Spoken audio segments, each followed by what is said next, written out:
Hello, my friends. How are you all doing? Hi. Hello, Ducks. Hello, Prime Token. Person of the Unknown Power. WWJCDO. Welcome, everyone. It sure has been a while. I feel pretty nervous. I feel pretty scared. I feel pretty shaky. It's been a very, very, very long time. But I am here. And thank you so much for the subs, everyone. Thank you so much for the subs. I appreciate it very, very much. I'm like so nervous. I'm like new. I like can't remember how to be streamer. Still remember how to stream? Nope. For Rome, I have no idea. I don't know what I'm doing. I've forgotten everything. But I do have new mics. I do have new fancy Rode microphones. And I'm touching these little mini keyboard fidget things. What? The mic should be flipped. Oh gosh. Okay, wait. Can I do that? Can I do that in OBS? I had a feeling actually that was gonna happen. I had a stinking feeling. Let's see. Settings. Audio. This. Filters. Audio filters. Add. Invert polarity. That sounds good. Did I do it? Am I correct? Am I on the correct side? No? Oh, I did not do it. That's something else. Okay, good to know. I'll undo that then. I'll remove that one. And I'm going to do something else. I could just unplug the mics and like I could just like but I feel like there's a better way for me to do it. That might be this. That just flip the mics. Okay, that's what I'm gonna do. I'm gonna mute it just in case there's like an awful noise that happens. Thank you so much for the subscriptions, everyone. Thank you so much. I really appreciate it. Okay, I'm gonna mute myself and reverse my mics and hope that it works.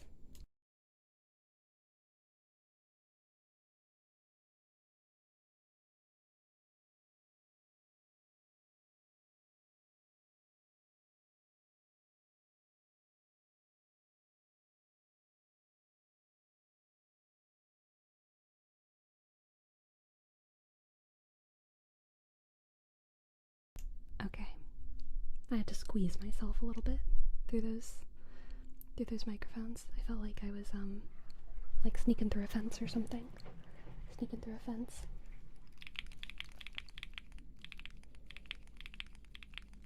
I sound correct? Good? Yay! Thank you so much, Zonk. Yep, iconic water pipe. Reminder to everyone, I live in an apartment building. There's gonna be so many noises. Yeah, you know, just apartment building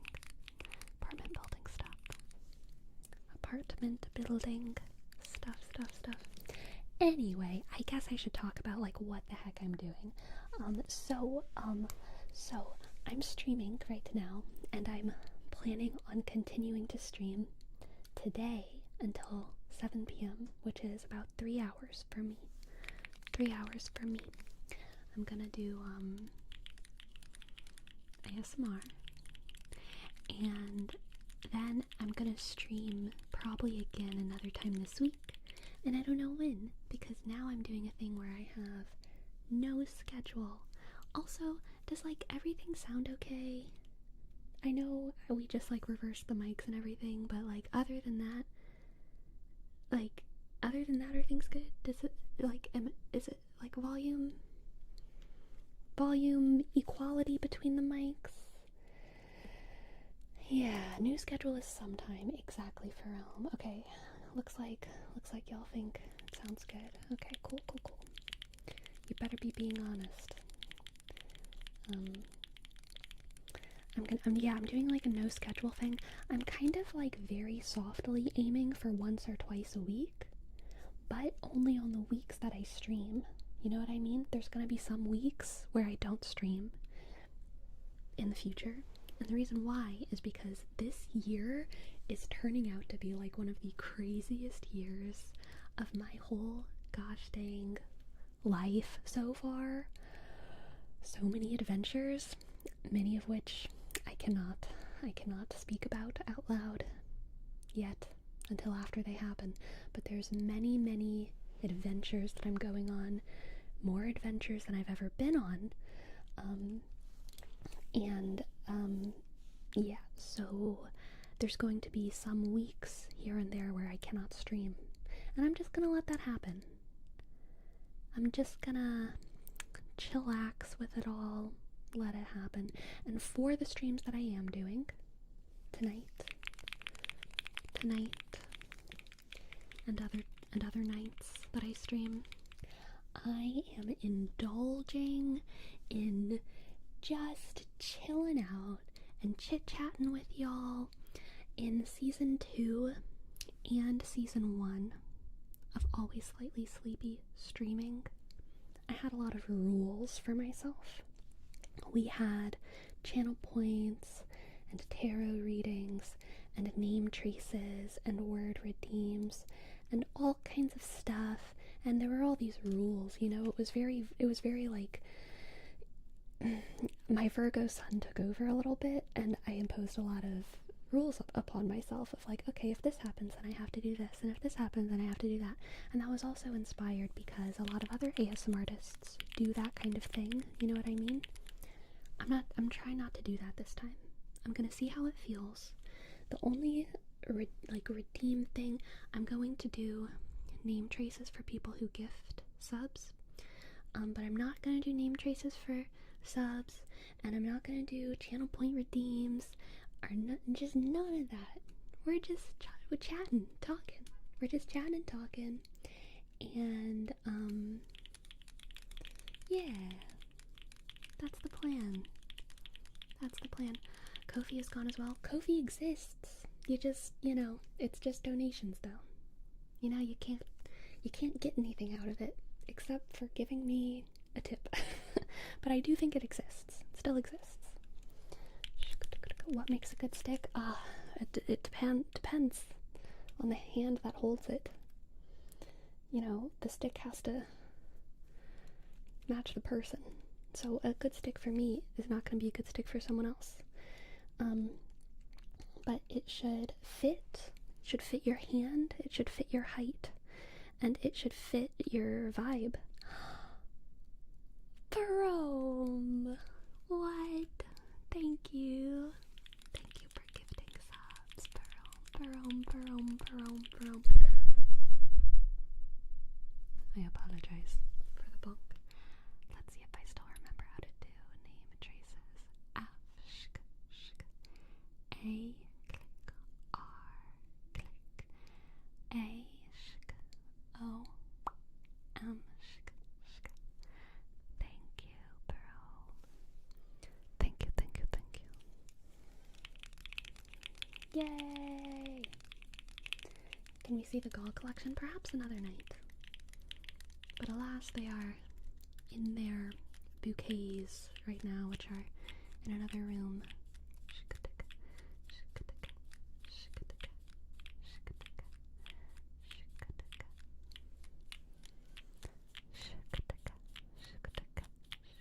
Where did you get the little trinket? You can get little keyboard trinkets like this just from Amazon. You really shouldn't, though, because Amazon's bad. But Amazon also owns Twitch. So I'm compromised. That's what I'm saying. I'm compromised, and I order things from Amazon. And I'm sorry. But yeah, you can get these from Amazon if you too want to be compromised. morally and ethically, spiritually. Key switch tester. Yes, I actually found them under like fidget toys, I think. I literally I try to keep up on the fidget toy industry because a lot of ASMR things are fidget toys. Hello toasted bread. Hello Shikamadu. Hello Diego Zaki.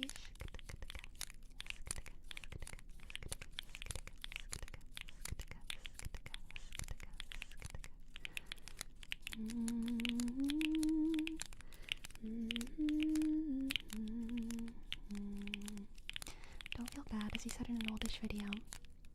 We can't always be the ones checking on big corporations and making them have good ethics. Yeah, you forgot to set category to ASMR. Am I doing Claire Obscure Expedition 33 right now or something? No, at least I'm not doing that. Okay, I think now I'm doing ASMR.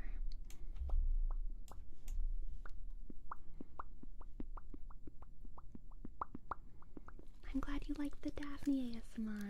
Thank you.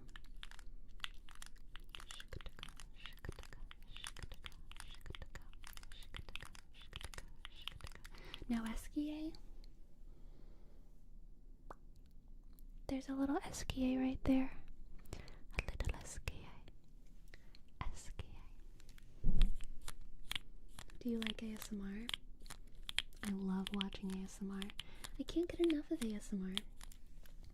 Something that I like about ASMR is that it's not always the right time to watch ASMR, and so it's kind of like a fun side quest to save, to see my nightly ASMR on my feed during the day and save it for later, and then by the time it's bedtime I have 4 or 5 really good ASMR videos that I've caught wind of during the day, and I get to relax and watch them. ASMR ironically keeps me awake at night. Oh my goodness. So ASMR doesn't keep me awake at night, but sometimes YouTube autoplay. Look, I always land on VTubers. I don't know why, because I don't actually. I'm chill with VTubing. I'm just totally chill with VTubing, but usually it's not the type of ASMR that I actively seek out.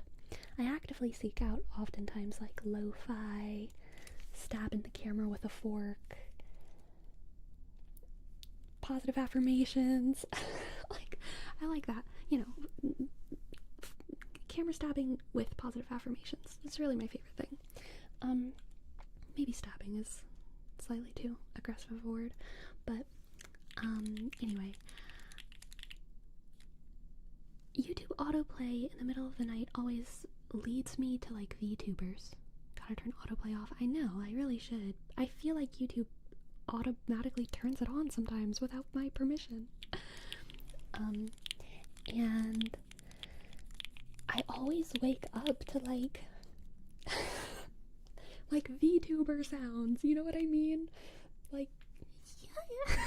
I can't do it. Just VTuber sounds right in my ear.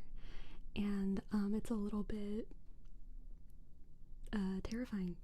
It's a little bit terrifying.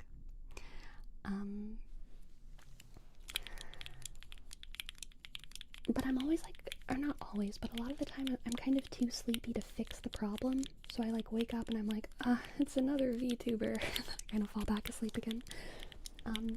But the other night, I accidentally fell asleep to an astrology podcast. Was not even ASMR.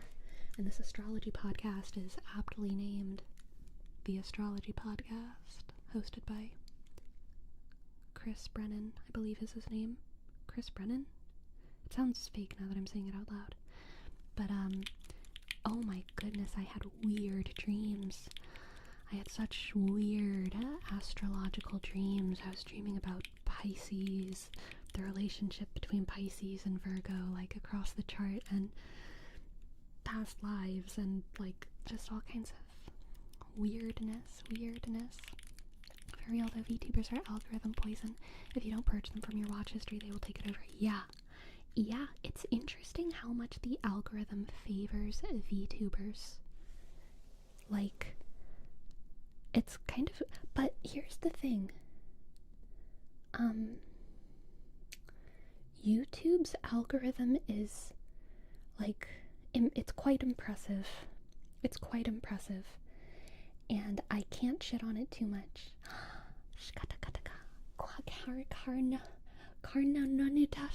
What was that? What did that say? Wait, I missed your name. But thank you for gifting subs.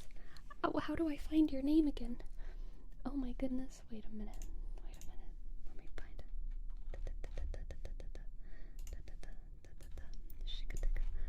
Let me scroll. Carnorin no Tannis. Thank you. C A sh R N click O R sh I dot N sh O T sh I T click I click T click. Too many T's. A sh N sk I dot S sh. Thank you so much for gifting Case Up. Thank you.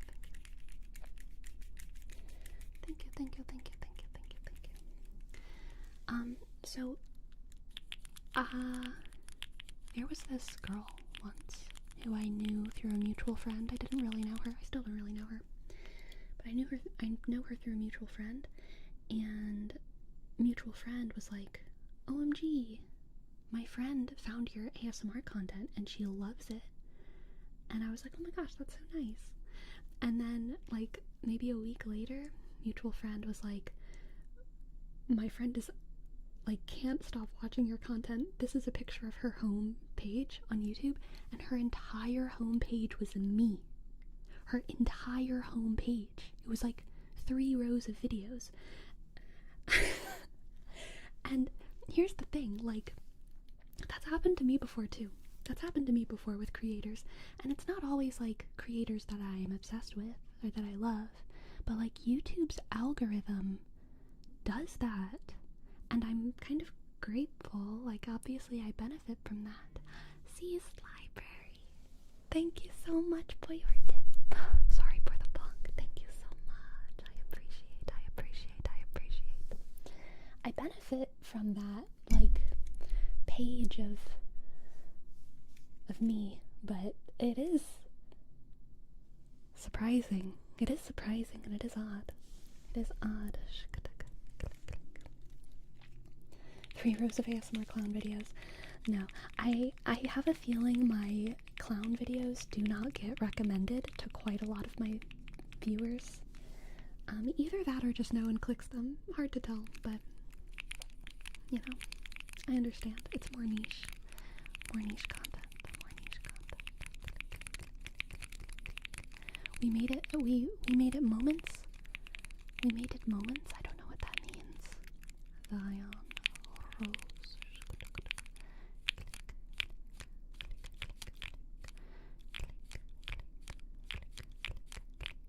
Clowns are famously beloved by everyone and not a common phobia. Look, I think we need to decolonize clowning, okay? And that's all I'm gonna say about that.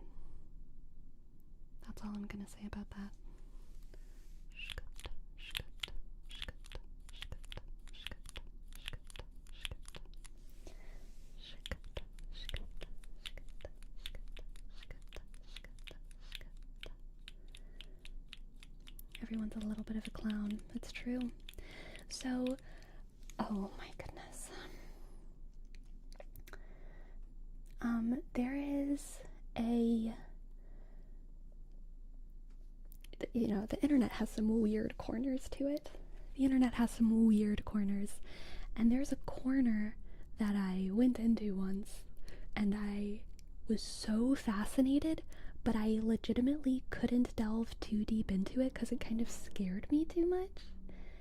And that side of the internet was the side of the internet that talks about the connection between the clown and the Nephilim, and talks about the clown, all clowns, as a sort of channeling of Nephilim energy. I'm not a big fan of the Nephilim. I'm a Christian. I'm a Christian, so I don't really like the idea of like embodying a sort of demonic like creature. But it's interesting, like whether or not I believe in it, it still can kind of like creep me out sometimes because I don't want to like mess with, you know, like dark forces. But it is interesting. Exactly, Ramen numeral, fantastic name, by the way. It's very, very interesting. But like most weird corners of the internet, I think if you go down that corner for long enough, it also ends up racist. So, you know, go into that corner with caution. But before you get to that part, the racist part, it is interesting. Like, all corners, yeah, most do. Most do a little bit of blur. Most do.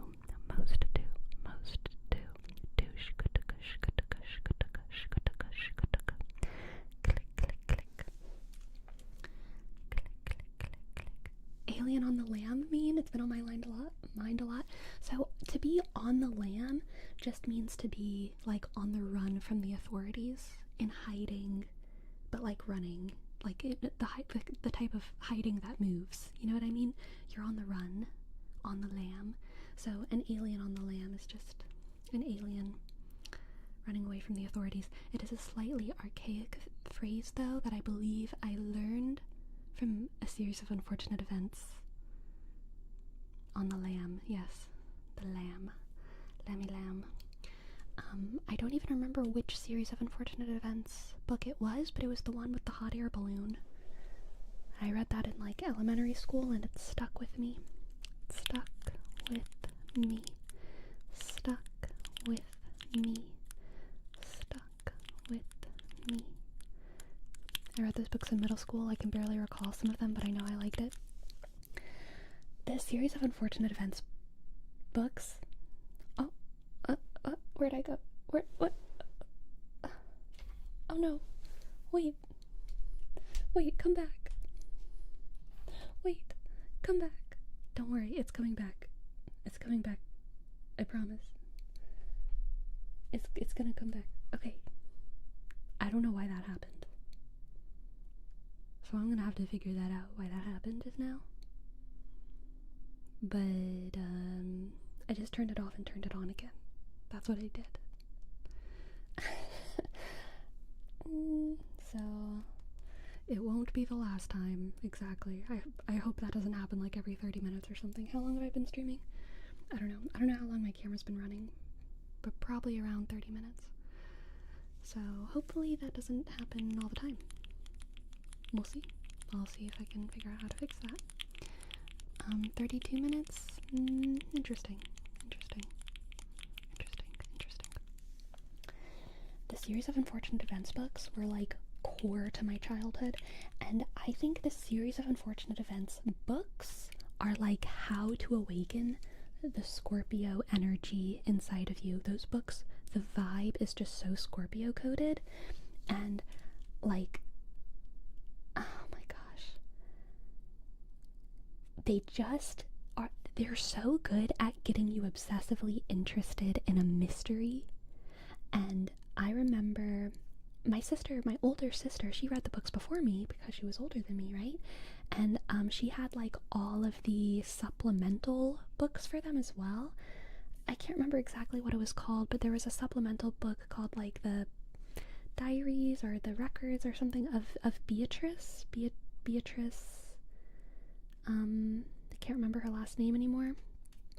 But I remember like walking into her bedroom whenever I was young, and my sister is like not at all an obsessive personality, I don't think. Beatrice Beauregard. No! Why is this happening? Stop it. Stop it. Come back. I wonder if my camera's overheating. That would be bad. I hope that's not what it is. Jiggle the cable? See, I don't think it's the cable because the camera's like fully turning off. That could definitely be an overheating thing. How do I fix that?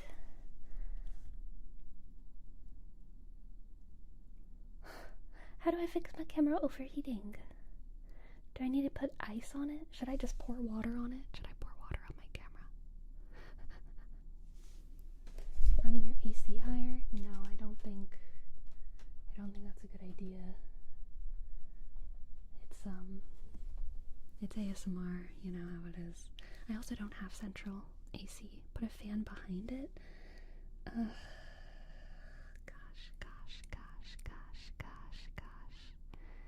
Give it a nice pack. I don't know how to give my camera a nice pack. Does the camera feel hot? Yeah, it does. I realized that when I turned it back on. I was like, oh, you know, it's kind of warm. It's not like hot, which is good, but it is, you know, it's cozy. It's a very cozy little, like, cozy camera. You can't have a camera cooler. Data companies need them. So true. Now I'm out of focus.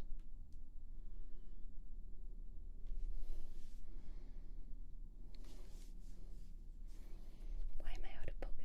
Oh, I'm on manual focus. I used to not be on manual focus. Okay. I'm nervous about this, y'all. This isn't going well. This isn't going well. I don't know what to do. I'm just gonna... No video stream? That sounds like a bad idea. Camera's not supposed to heat up? Well... I don't know.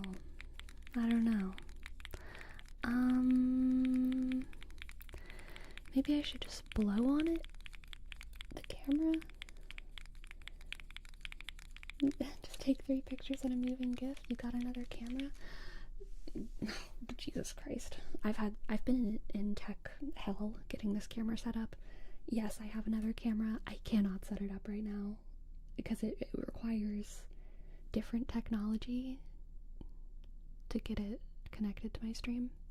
This is a new camera? Yeah, it is a new camera.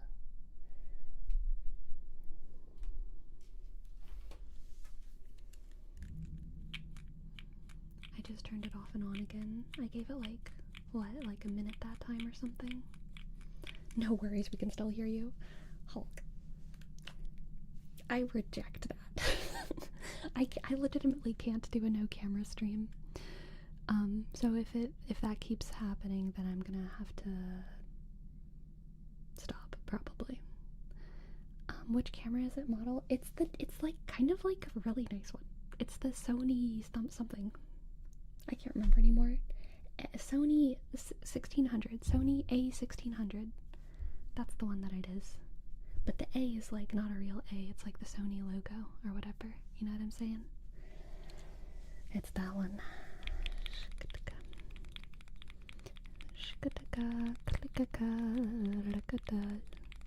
And there it goes again. There it goes. It's not gonna stay. It keeps, this ain't good. This ain't good, fam. I'm so sorry. I'm so sorry. It's not working. Nothing is working. Sony is an op. I mean, like, I could put a stack of books underneath my camera. Try a different USB port. Oh, that's a good idea. I'm gonna try that. Okay, let's see. Let's see here. Just a sec, squad. You're gonna hear some insane sounds for a hot minute.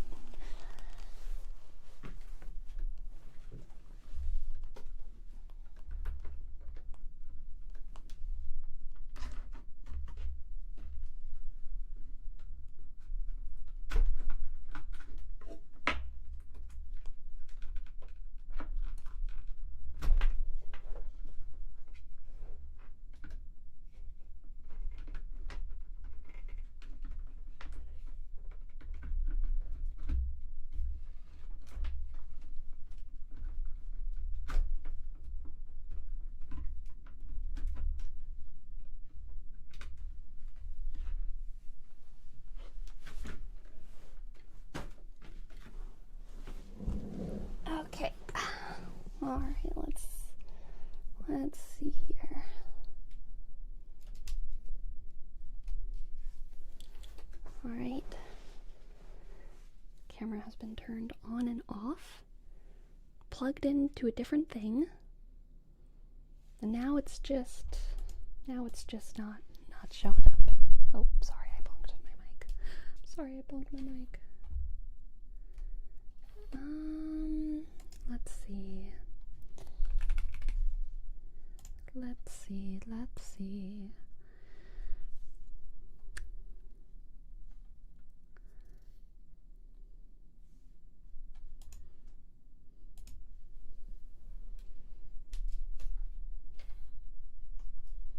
Just gonna unplug it. Oh, sorry, that was probably unpleasant. Plug it in again.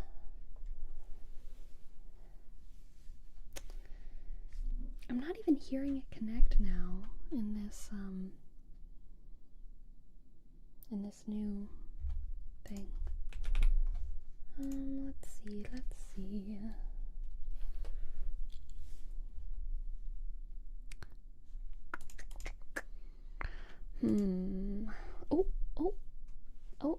Oh, no. I was there for a second. But not really. I'm gonna try again.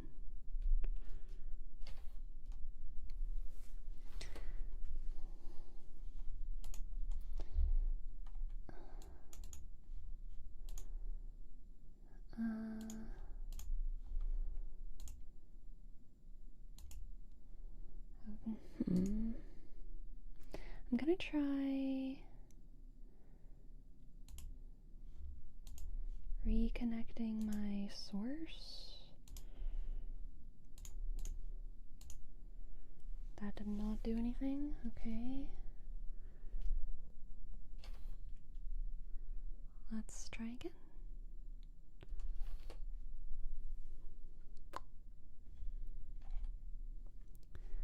Change auto off temp to high in menu.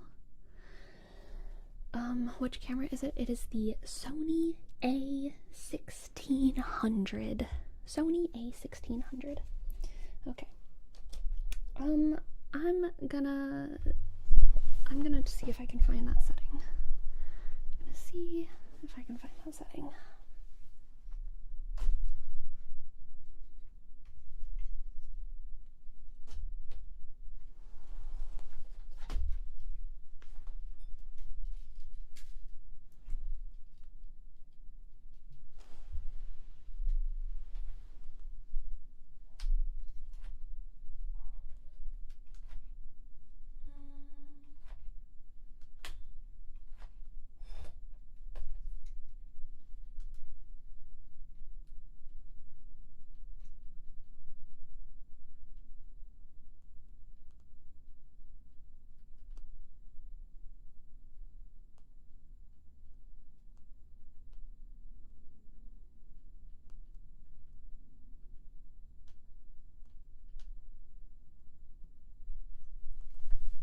The temperature of the device may rise to prioritize recording time. Would you like to change this setting?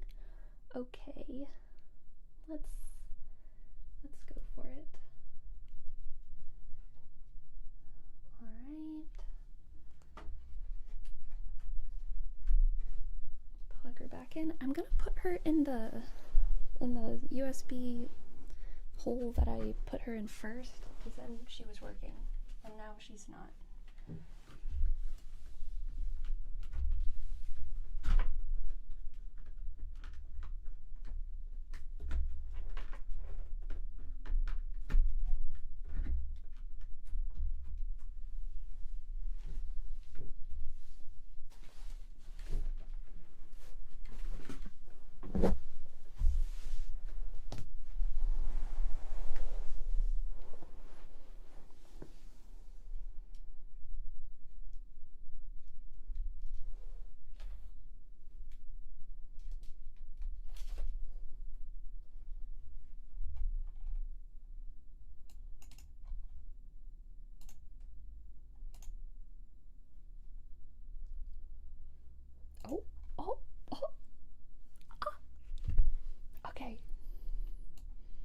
think I'm back.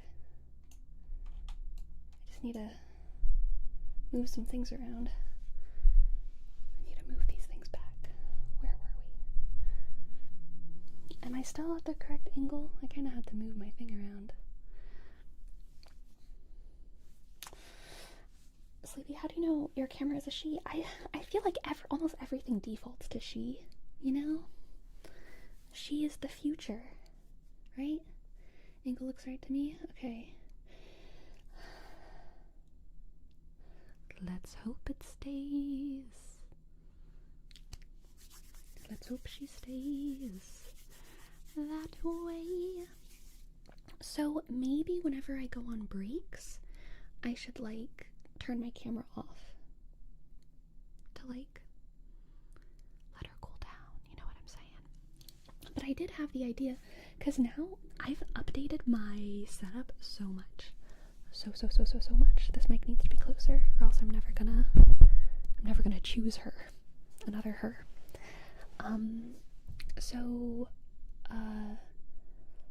I've updated my setup so much, and now well, maybe that's too close. I'm sorry if this is loud. Now my camera is floating forever and ever and ever. It was on a stack of books. But now it has like a big like arm that holds it up. And so theoretically, what I could do if I needed to keep my camera cool is I could still just put a stack of books underneath it, and on top of that stack of books I could put an ice tray, and maybe it could just like, you know, cool down the camera. That would kind of defeat the purpose of me like clearing up space underneath my camera though. Cold airdrops, you would want it above the camera. That is significantly more tricky. Prime token. How to get ice above my camera? I don't even know. People are so stupid, and I'm talking about myself right now, like in this day and age. I've been thinking a lot about, you know, the collapse of the education system in America, and it's really bad right now. It's really bad, the illiteracy rates of like the children, right? But like me, I'm also a victim of this, because I am so bad at basic engineering, and this is not a me thing, okay? This is literally like 600 years ago. I bet I would have an idea right now. I bet all of us would have ideas about how to keep this camera cool, and now that knowledge has been, it's only something that like engineers have, you know what I mean? And it's the same with like basic math. A lot of Americans are like really bad at basic math. I'm super bad at basic math. And yeah, it's just a tragedy how much we've lost because of a lot of things. I don't want to blame technology. Technology's not to blame for how much knowledge we've lost. And the reason is that in the Middle Ages, the Dark Ages, we also lost a ton of knowledge, and it wasn't because we had the internet. You know, it's more of like a societal structural issue and an issue of like values, the values of the elites, and like what they want for us. You know what I mean? You know what I mean? Anyway, we have a gifted sub. Let's see if I can find this. Oh my goodness, it was kind of a lot, wasn't it? Hulkzilla, thank you so much. Thank you, Hulkzilla. HULK CI.LL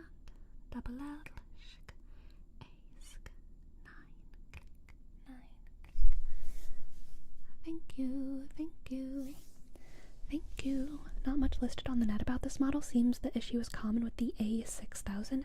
Yeah, it's like a new camera, so it should be the best one. It should not be overheating. It should be amazing. I think convenience is what has made us like that as well. I really don't think so, because they also didn't have convenience in the Dark Ages. You know, they just kind of died. They just kind of like had a lack of, I'm so sorry, I keep bonking. They kind of had like a lack of knowledge, and it just made everyone like sad. And nothing was convenient.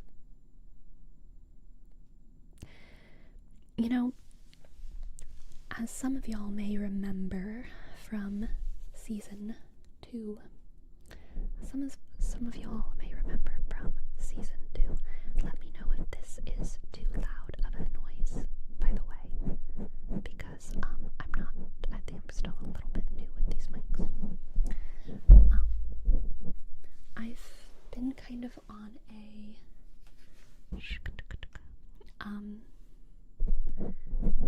I've had this what do you call something that's beneath the surface? I've had this beneath the surface hyperfixation for like 2 or 3 years now that I haven't really talked about too much on the internet. About the Medicis. The Medici family. The simmering, perfect word, pumpkin spice. I've had this simmering hyperfixation on the Medicis, and part of being fixated on the Medicis is thinking a lot about the Renaissance. The Renaissance. Oh, since you got that book, girl, I have like 4 books.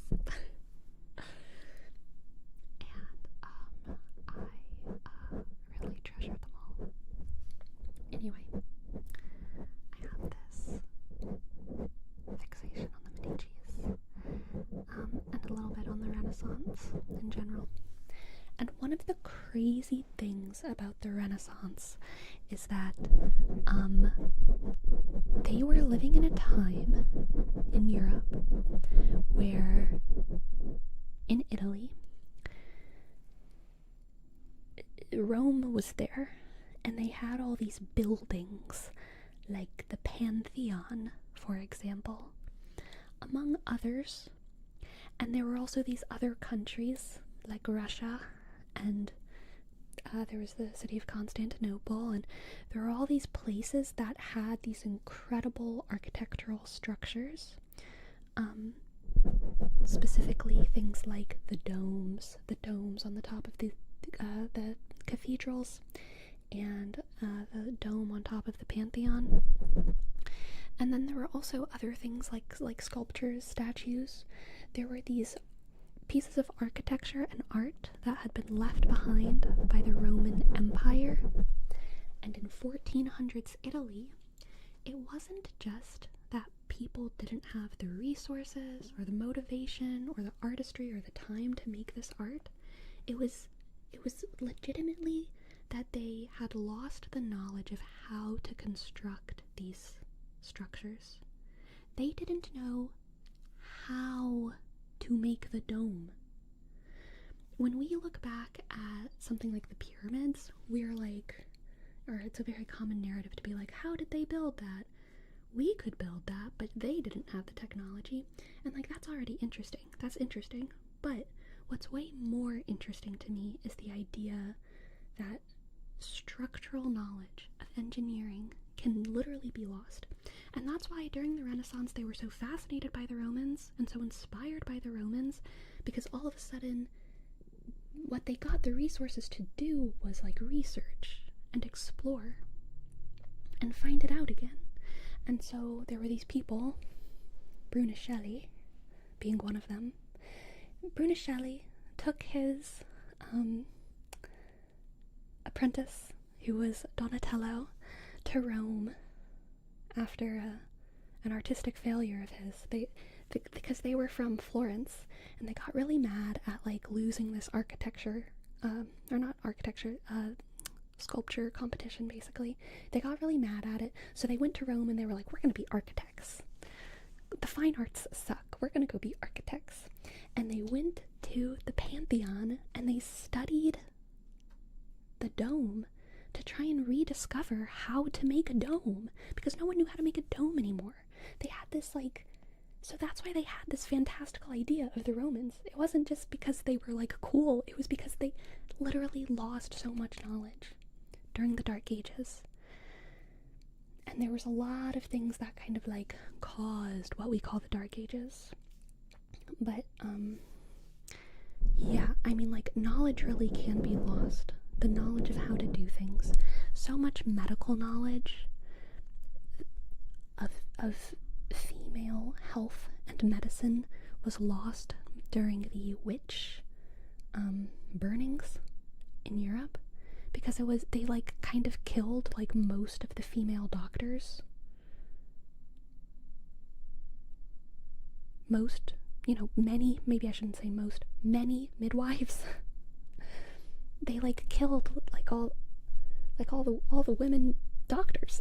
And so knowledge was truly lost on like how to take care of how to help a woman give birth. You know what I mean? And it's scary to think about the current literacy crisis. And it's not just in America. I hear about it being in America, and I have no statistics, but I am absolutely sure that it's happening in the UK and in Australia for all the same reasons. Because we're all very similar countries. And,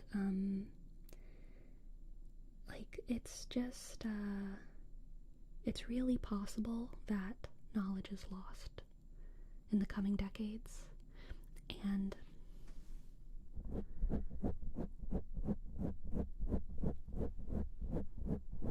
it's all going to be rediscovered eventually by other civilizations. And yeah, it's interesting. It's absolutely happening in the EU countries and Australia. The climate is too similar for it not to be happening there as well. Yeah. And again, it's not because of the internet, okay? That's a trick. That's a trick that they're playing on you. It's not because of the internet. In the same way that during the Middle Ages, it wasn't because, like, I don't know what, Commedia dell'arte was, like, too entertaining. The church smokes smelled too good. Sorry, I clapped my hands. This is ASMR. No. It wasn't because of that. It was because of,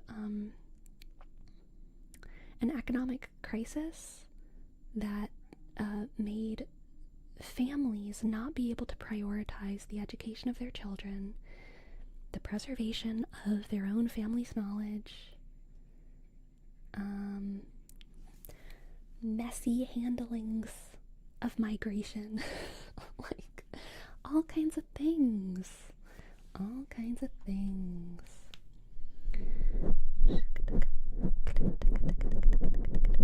Look who's back. Hello, Nakamura.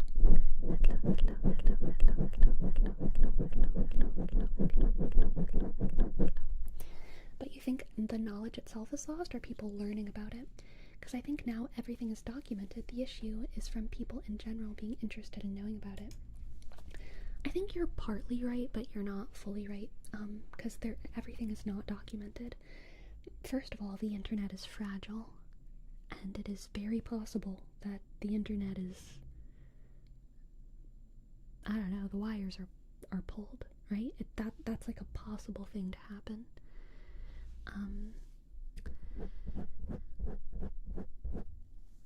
Even if the internet doesn't get pulled, everything is not documented, because not everything is digitized. There's a lot of materials that are physical. Most materials are not digitized, and so the internet doesn't save them, and AI doesn't learn from them. So many books, libraries full of books in the world, the majority of them have not been digitized because books didn't start getting like automatically digitized until like Kindle technology was coming out, and everyone was typing their books on like Word, like, to begin with. You know what I mean? Like their original files were digitized if you're like a contemporary author.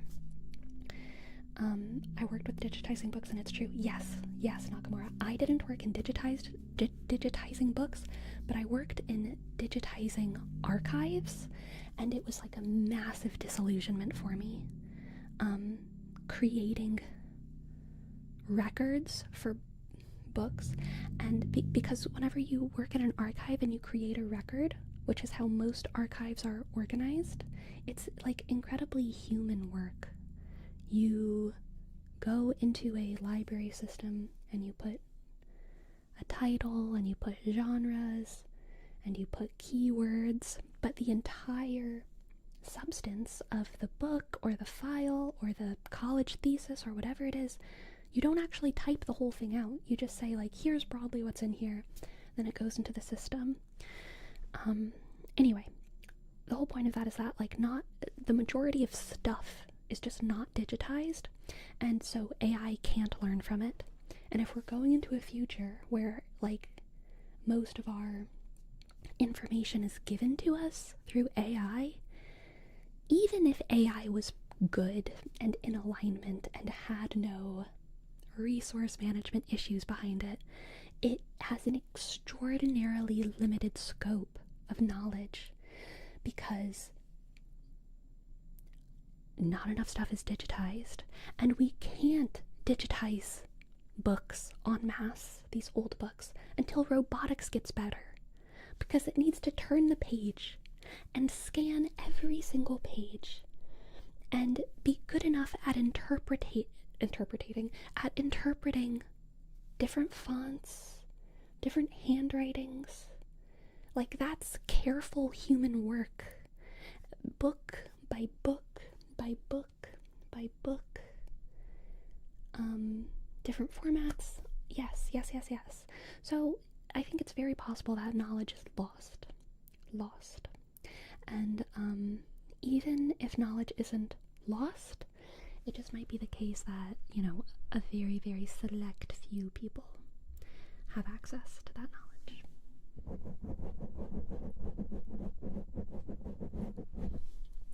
And also what is digitized and what is not can be controlled. Things can purposefully be left out if someone wanted. Yes, very true. Do you save your VODs somewhere? Yeah, I will be saving them as on Sleepy Supplementals channel. I think I am gonna leave them unlisted. I think moving into the future, my goal is to kind of edit streams down into like proper videos as well. So the whole VOD might be like an unlisted YouTube video. But then I might like publish as videos, stream segments. We'll see though. I don't really have my workflow figured out. So I don't want to make any promises. But I'm streaming right now. And that's what matters. That's what matters. That's what matters. That's what matters. That's what matters.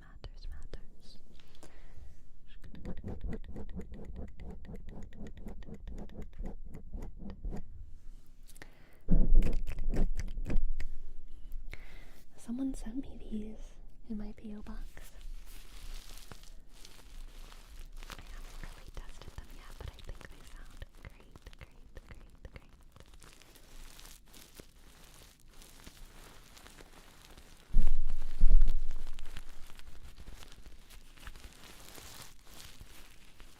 Did not expect to come into stream hearing you describe one of the roles I do for work. Are you digitizing? Archiving? God bless you. Truly. If you unlist it, can you put it on an accessible playlist? Absolutely. Yes, it will be on an accessible playlist.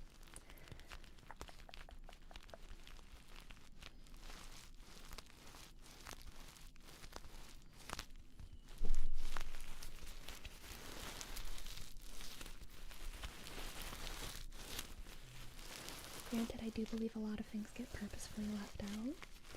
Like with the Book of Enoch. Oh yeah, I agree. It's always like a difficult to navigate conversation. You know, what gets left out of the record and what doesn't. There's a lot of... Oh, I apologize. There's a lot of books that are not in the Bible that I agree with them not being in the Bible. Like, because some of them had extraordinarily sketchy authorship, and were clearly like scams, you know, like some Greek person just like writing a crazy story and being like, it's from an old, this is actually the text of an enlightened Egyptian friend of Jesus. You know what I mean? There's clearly like scam books of the Bible that were being circulated around Europe that the Vatican was like, no, this is not the Bible, and good on them for doing that. There's a lot of books that shouldn't be in the Bible. But then there are some that,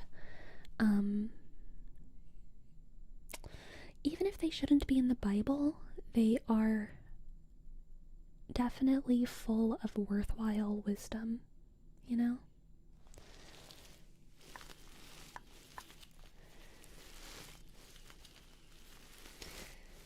Do you take requests? Also, do you know anyone who's visually impaired or autistic? I've actually never met someone who's visually impaired. And definitely never an autistic person. God, no. I would never associate with such folks.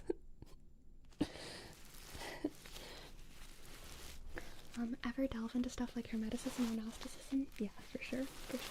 I'm very interested in such subjects. Can y'all hear these well? Do they actually sound good?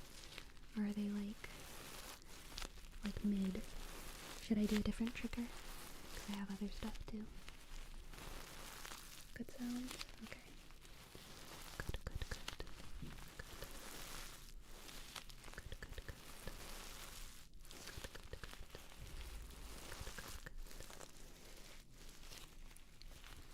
In the Middle Ages, there were monks whose job was to copy entire libraries. Yes, I think that today if we wanted, we could find a way to do it, but knowledge has always been ostracized in less democratic, oligarchic governments. Yes, and like the work of those monks was good.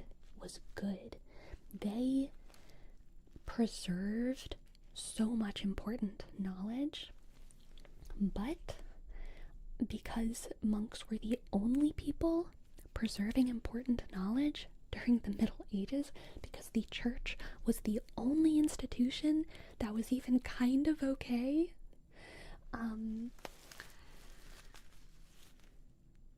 the only stuff that was saved was religious. There were scientists in the Dark Ages. I mean, you know, you can't stop a scientist from being a scientist and writing down their research. And their work wasn't saved. Now, okay, I should also say, like, most formal scientists were monks. Like, the institutional science that was happening was monks who were scientists, but maybe what I should say is stuff that was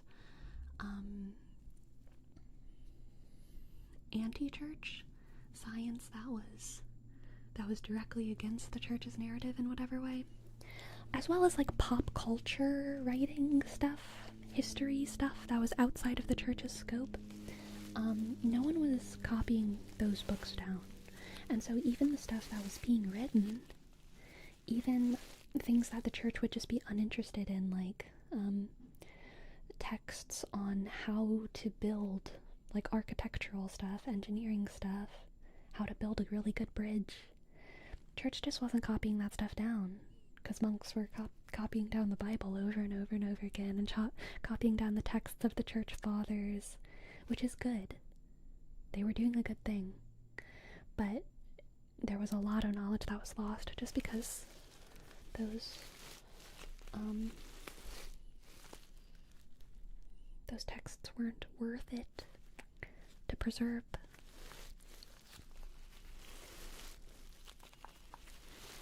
Weren't troubadours some kind of record preservers too? Oh yeah, for sure.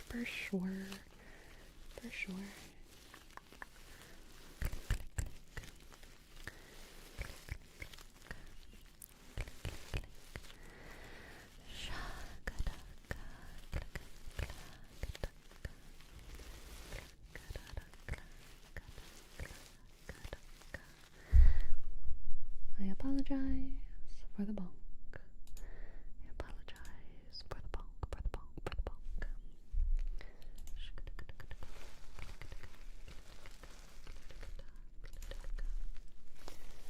What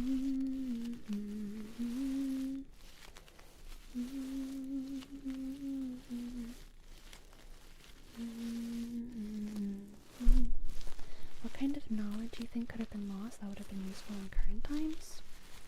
Medical knowledge, for sure. I'm sure there were some great recipe books.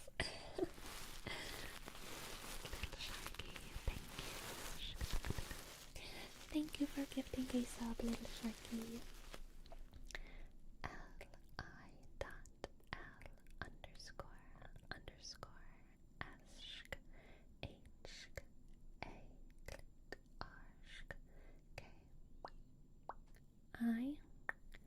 Thank you. Thank you.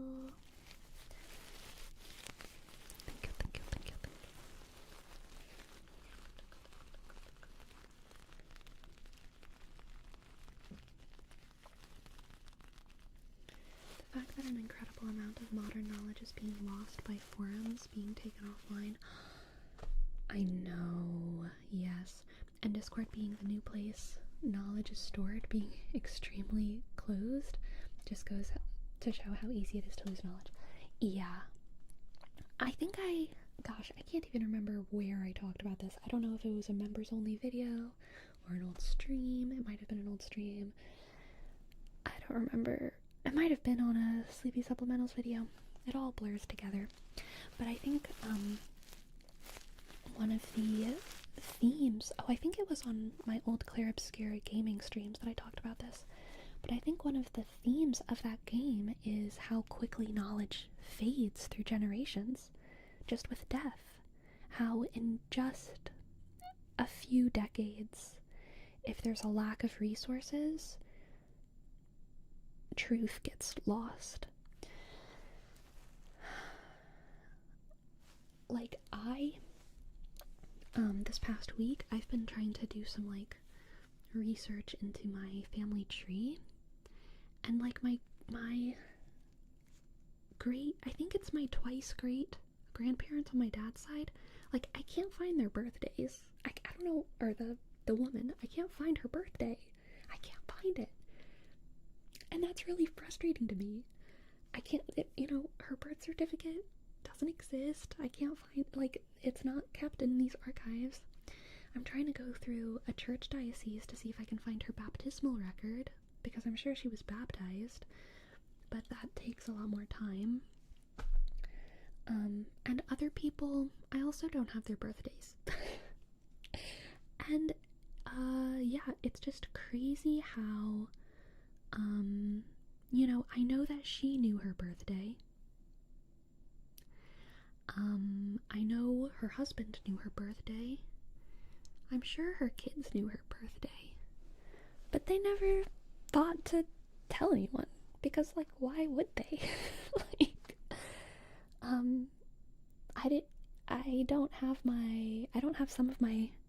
I have one set of my grandparents' birthdays memorized, and not the other set. Actually, no. The only grandparent whose birthday I don't have memorized is one of my grandfathers. And I feel kind of bad about that, you know what I mean? But I have this idea that that's not my job.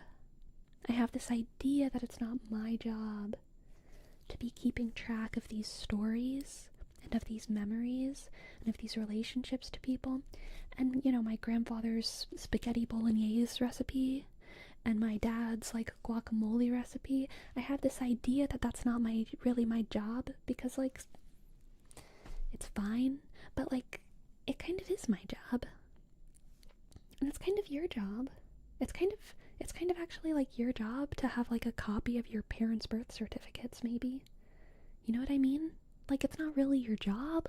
You're not, a bad person if you don't. But if you wanted to be the best person, maybe you would. Maybe you would have a copy. Maybe you would have a family tree. And you would do all that. Because otherwise the knowledge is going to be forgotten. It just will be. Because no one gives a fuck about your family. Just like no one gives a fuck about mine. You know what I mean? But these people matter to me. They matter to me. And I think they mattered Um, yeah, I think all these people matter, but all of their knowledge is forgotten.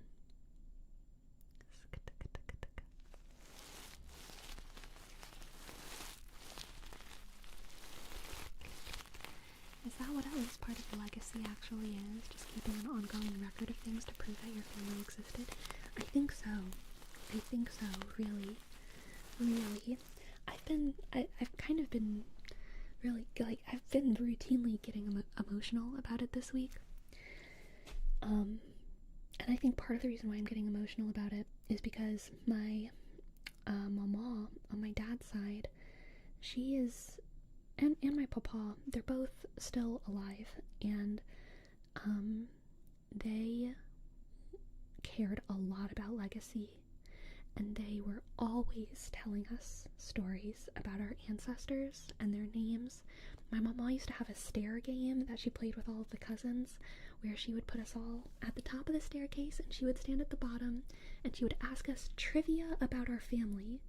And every time a cousin got it right, we got to like scooch down onto the lower set of stairs, and whichever cousin got to the bottom first, like, wins. And it was all like, you know, who's married to so and so, and, you know, this couple, like, what town do they live in, and are these people from Acadia or from Quebec? Because that's like Cajun families. You're from Acadia, Quebec, or maybe France. And it was so fun, but it also, as a kid, I didn't care very much, and I always lost. I never won that game, and I was kind of fine with that, because I was just playing with my cousins, and, like, whatever, you know, I was just whatever. Anyway, my mama cared so much about keeping those memories alive, and she's still alive, and she has pretty severe dementia now, and she doesn't remember. And she can't tell those stories anymore. And she can't play those games anymore. But she's still here, and I know that her soul cares.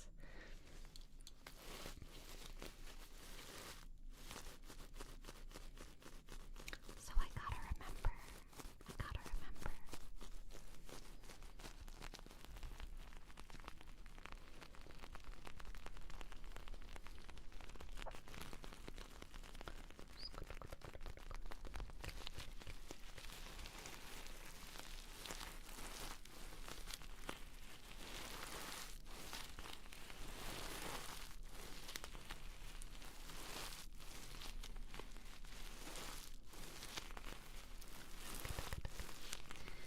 But you have her in memories, Sleepy. Those must be cherished, and they are.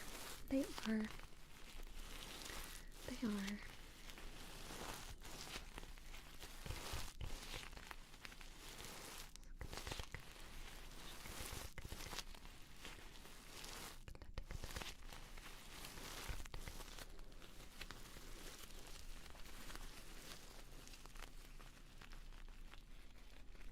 Good night, Margarine.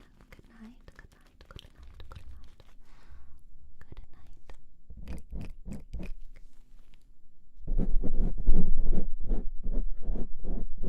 Oh. Something's shaking.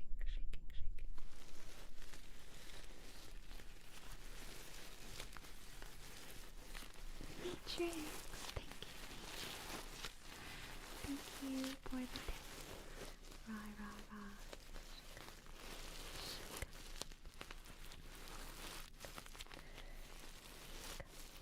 I just want to say it's wild how consistent you are with liking comments on YouTube, and also I really need another start-stop tuning fork session. Good job. Good. What am I trying to say? Good. Yes. I need to do the tuning forks. Good something. Good idea. Yeah, that's it. That's the word. That's the word, ain't it? I have dementia. Jesus.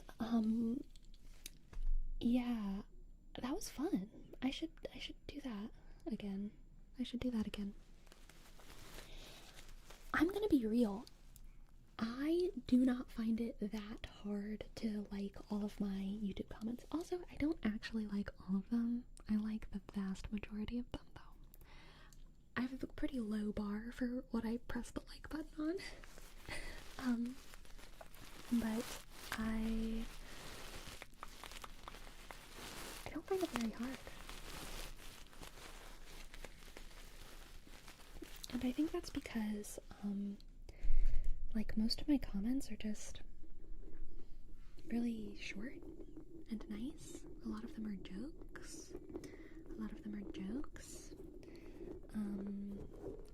I have a feeling if I was like a video essayist or something, and all of my comments were like paragraphs, it might be a little bit rougher, you know? Not that I have anything like against paragraph comments, it's just that's not how my comments are, so it's really easy for me to just look at them.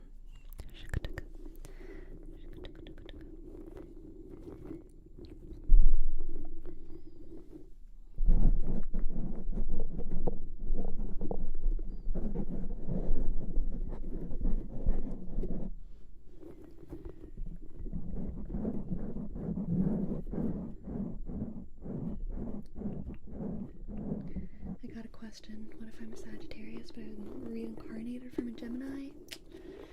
You tell me. You tell me.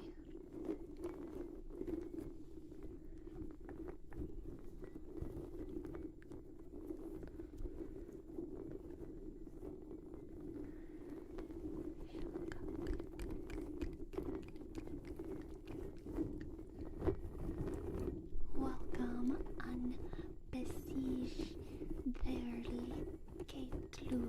Welcome. Thank you for the sub, Sunpius. Thank you. I always think to that one video where you feel like the opposite of rain is bubbles. And I remember being fascinated by everyone else's comments. Honestly, that one's one of my favorites too, because sometimes I still get replies on that comment and I'm like interested in it, because it was a more fun question, I think, that I asked. Thank you for the sub, King Crimson.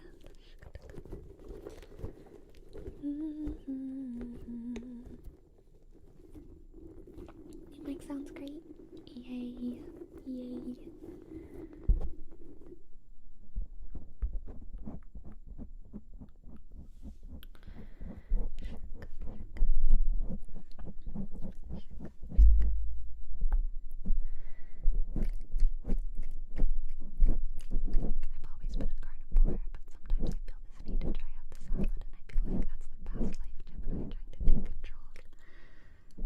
Let the curiosity lead the way, okay? You just gotta start with the meat salad. And then slowly incorporate more greens.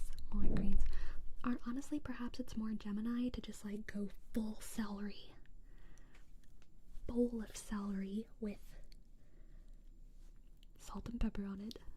That's the chaotic Gemini urge.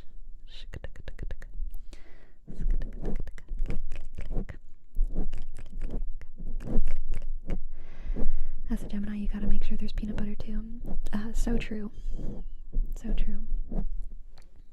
What is a Cancer salad?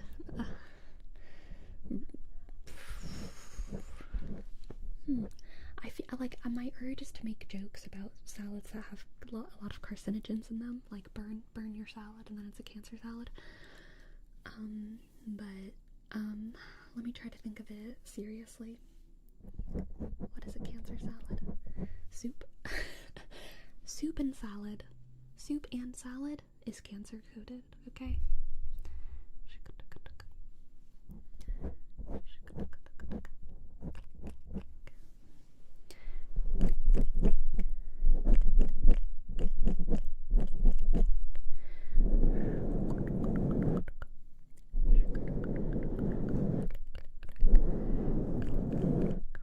Ooh, pumpkin spice. You hit the nail on the head with that one. Yes. Cancer salad is any salad you have a recipe for from your grandma. Absolutely.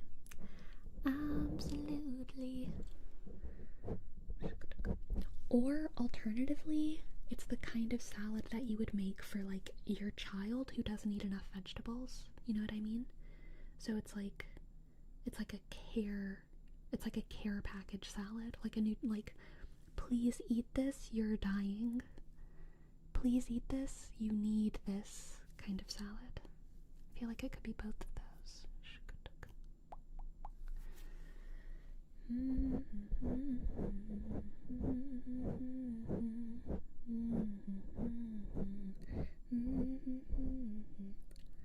Random moose brains. What are you doing? Thank you, Random Moose Brains. Thank you. Thank you for gifting 10 subs. Arshk, egg, tishk, oh, amshk, shk, amshk, shk, osk,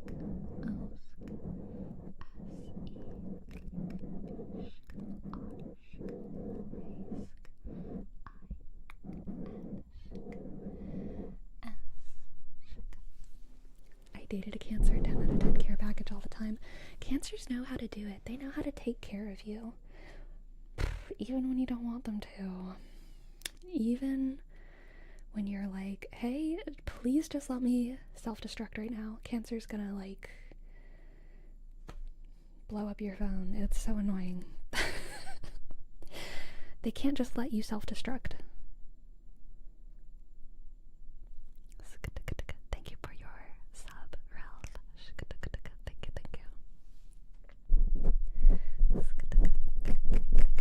I actually, I have no idea what Brian Johnson's chart is, the man who will never die, but I heard him say on a podcast that he wishes he could have like the heart rate monitor continuous, like for all of his friends, so that if their heart rates were too high late at night, he could like message them to check in.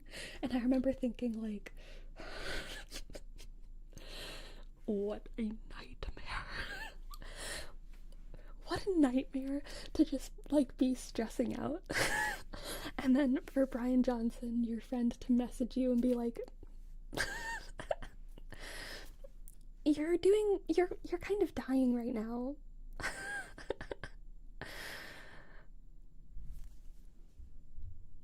I could never. Google said he's a Leo. Yeah, that makes sense. Anytime someone's a content creator, I'm like, yeah, it makes sense they're a Leo. Yeah, it makes sense. He's certainly very performative.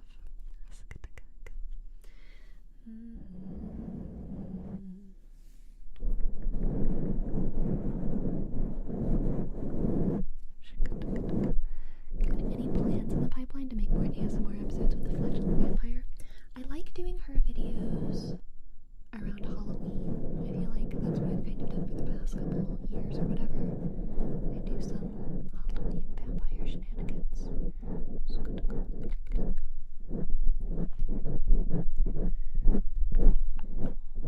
I'm not gonna lie, I'd kind of love if someone cared that much, but I don't love the concept. Same. Like, it's one of those things that's like, it truly is kind. I don't doubt that he cares about his friends that way. I truly don't. I don't think he has, like, you know, I think it comes from a really nice place. And I think all of us sometimes feel like, damn, I wish someone would check in on me right now. You know, it's a very relatable feeling as well. But in actuality, in real life, I gotta be able to let my heart race sometimes without being held accountable for it.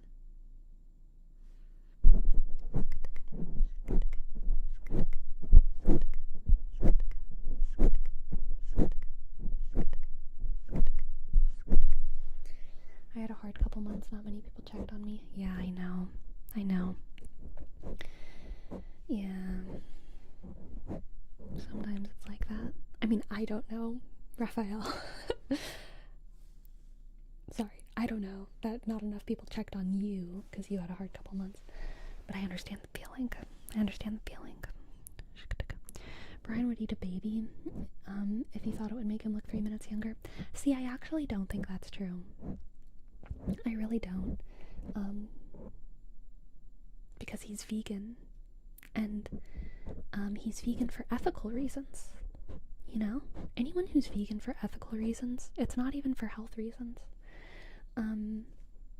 I gotta say, you know, they do have principles.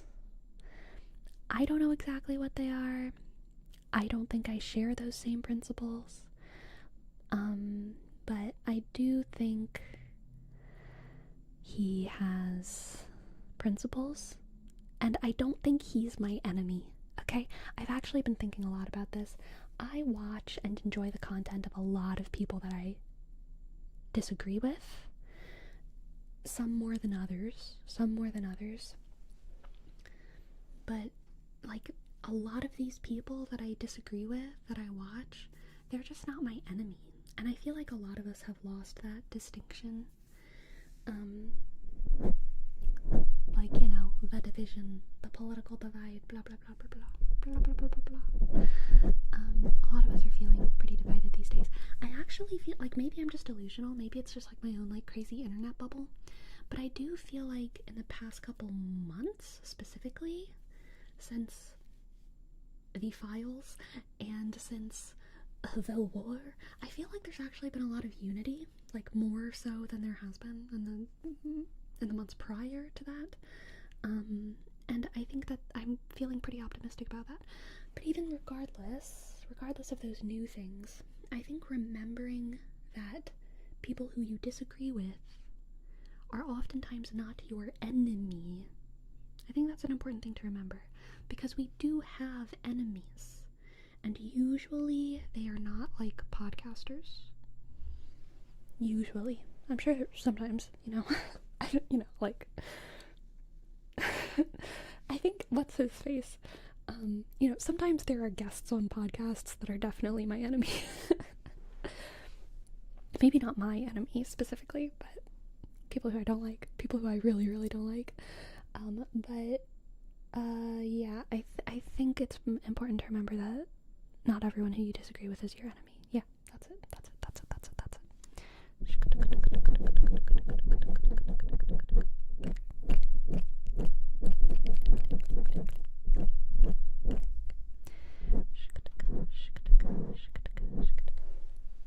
totally relate to watching YouTube videos by people you disagree with.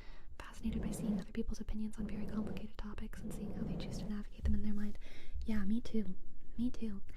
And it's not always intellectual for me either. Sometimes it is. Sometimes I watch people I disagree with specifically because I'm like, I'm interested in your perspective.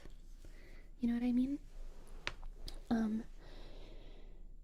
Sometimes I watch people I disagree with because I just like their vibe. It comforts me for some reason. So you like Joe Rogan? I actually don't like Joe Rogan. Because of the vibes. Like, I don't know enough even about his beliefs really to say whether, like, I'm sure I disagree with him on some things and agree with him on others. Not a big fan of his vibes. So I don't watch him, but I don't think he's my enemy, yeah. But he does not fall into that pool of content creators that I watch, really.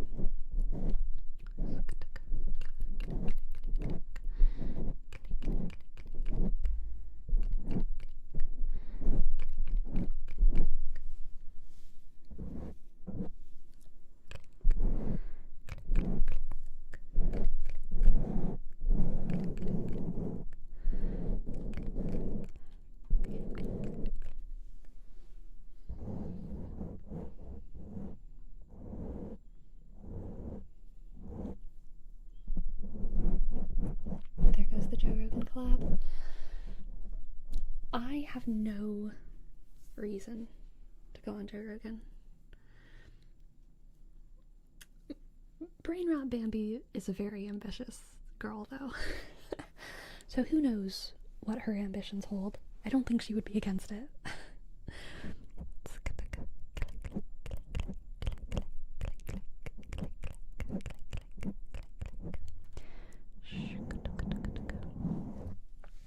People who disagree with us typically are trying to strip the people of their rights. It's not like a disagreement like pineapple on pizza, but the autonomy of what someone can't do with their bodies. Yeah, I mean, I agree with that. I think sometimes even really, really important disagreements can come from people who shouldn't be like wholesale discarded. You know what I mean? Like, when I say these people aren't my enemy, I mean what they believe shouldn't be the kind of thing that lands them in prison. I don't want to take away their rights, and I want to listen to their perspective, even if I vehemently disagree with it. Even if I would never let them talk to my kids. All 10 of them.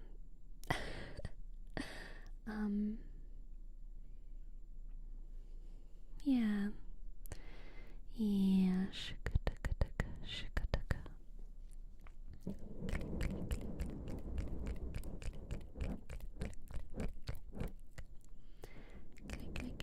Click.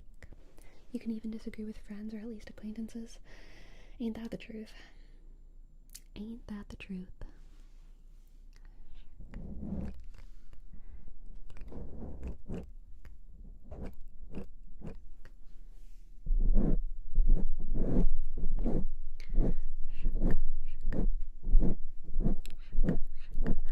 Oh, don't you worry, Konopidaki.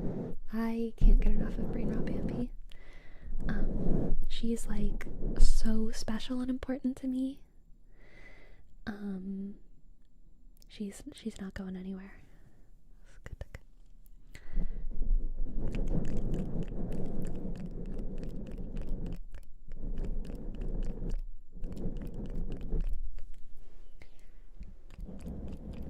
I mean, gosh, again, I've been thinking a lot and doing a lot of research on my family tree, right?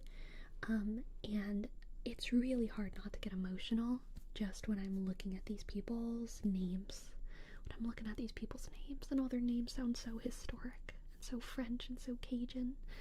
And I can't help but like feel this love in my heart anytime I like find a census record or something, you know what I mean? Like, oh my goodness, that's their name, and someone wrote it down with pen. But oh my gosh, some of these people from the 1800s, I have no doubt I would disagree with them. Because it's like an 1800s like Louisiana family, and one of my ancestors was like he's like one generation above me, idolizes him, but he's many generations above, and he was a sheriff in Louisiana, which, you know, I have a feeling he was kind of shit. Like, I can't be sure. I truly can't be sure. But based off of what sheriffs were doing at the time, you know, it's like he was probably either oppressing Native Americans or like black people. Like, that's probably what the bulk of his actual job was. And that's like pretty rough to think about.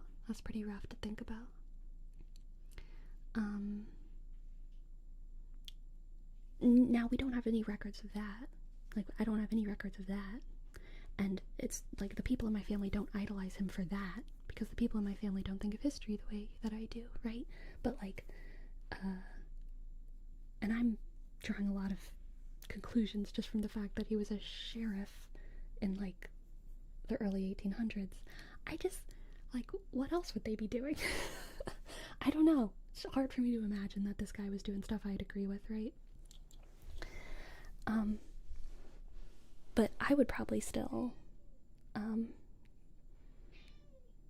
like, want to hear what he had to say. I'd be interested. I'm gonna... Wait. I'm gonna let my cat in my room. Doot. Y'all can't see me get up and open the door.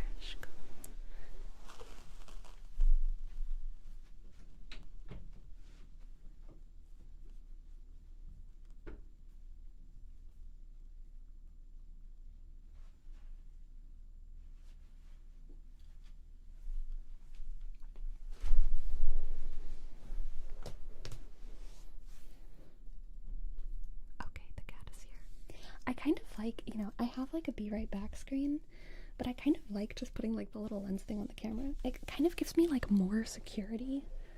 I don't know why. It's like there's no possible way that I could be seen. You know what I mean? And that's like kind of comforting for some reason. Baphomet, thank you for giving a sub.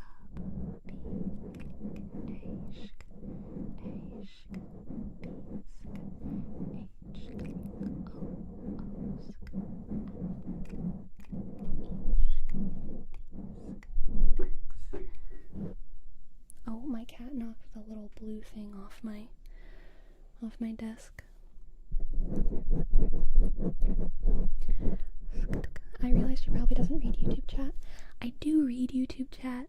I just don't read all chats. I just read what I can,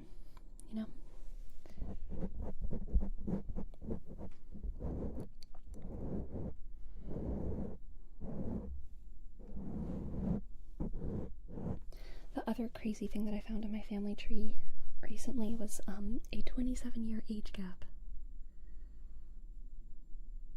Which, for the record, was never normal, okay? One of my biggest pet peeves is when it's not always guys, girls, whoever, when they're like, it used to just be normal. It was never normal. It was never normal. To have that kind of age gap. It sometimes in some countries for some decades happened frequently, but almost always at the great disgust of everyone else. And usually, it would usually cause problems. People didn't approve of that. People have never approved of that. There's like an entire genre of like Russian art that's like critiquing old men marrying young girls. In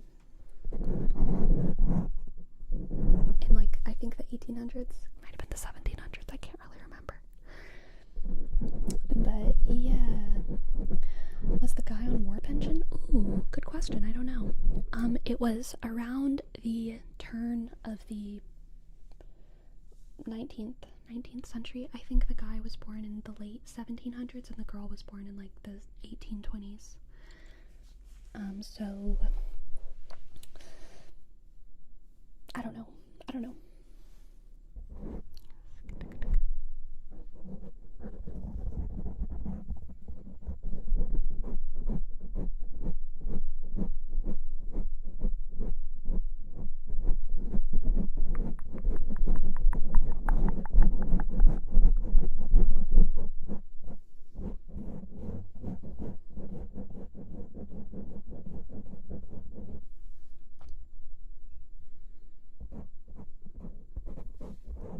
My cat is like trying to crawl up on me. You want to come up here?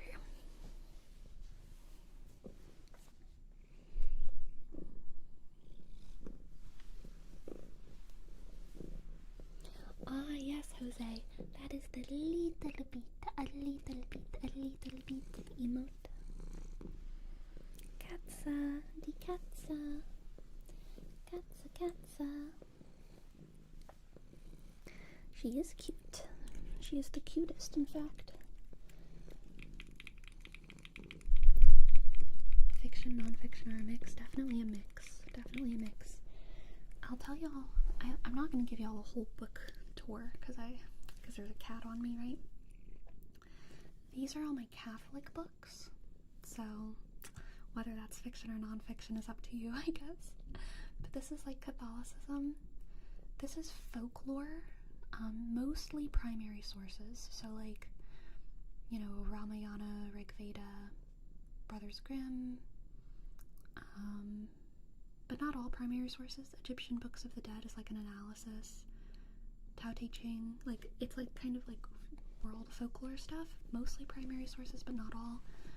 And then these are like mostly middle grade, like series, fantasy series. This is George R.R. Martin, some Brandon Sanderson, so I guess some of it is adult. This is my Warrior Cats shelf. Warrior Cats. The bottom is like super miscellaneous. but the bottom is mostly nonfiction. This is like novels. This is more, oh, this is specifically nuns. So this is like Catholic. This is all just like books about nuns. This is Shakespeare.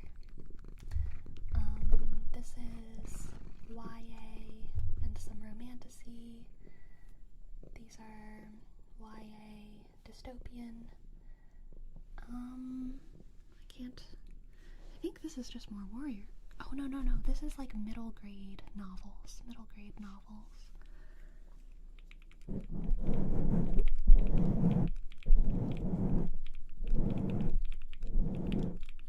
Any Tolkien? No, I don't own any Tolkien because my family had Tolkien. Okay, I grew up in a Tolkien family, and I don't know, buying my own Tolkien books, it's like my dad has the first edition paperbacks. First edition paperbacks of The Lord of the Rings. Like, how could I, like, so, I don't know, I just can't do it. I can't, no copy of Tolkien that I have will ever outdo that.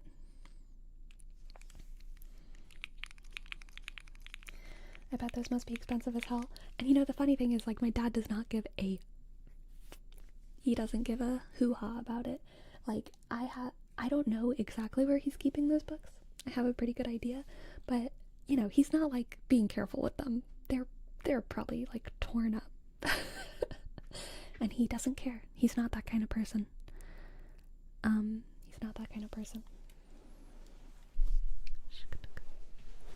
You need to include those copies of Lord of the Rings in your archives for your family. I'll do my best. To him, they're just another book he likes. I mean, he loves them. He is a massive fan, but he just doesn't have the philosophy that things he likes should be set apart. If that makes sense? Like, the things he likes, he wears until they fall apart. And when I said that, I meant like wear and tear, like he wears them down, but also little, like if it's clothes, then yeah, I mean, he'll literally wear things until they fall apart, until his hats are like sun bleached and whatever. He's not precious about his possessions. Yeah. If something like hasn't fallen apart, then he probably like doesn't love it enough. Have any thoughts on Marian apparitions? Really interesting stuff to learn, read about. Fatima, for instance, comes up a lot in UFO literature, particularly. I love the Marian apparitions. I'm a big fan of Mary. It's why I can't be, like, Protestant. I mean, it's not the only reason. There's a couple of reasons. But I love Mary. I love Mary. And the Marian apparitions are a big part of all of that, for sure. But have any thoughts on them? I don't know exactly. I mean, I have 1,001 thoughts on them. But I don't know exactly which ones are most worth talking about.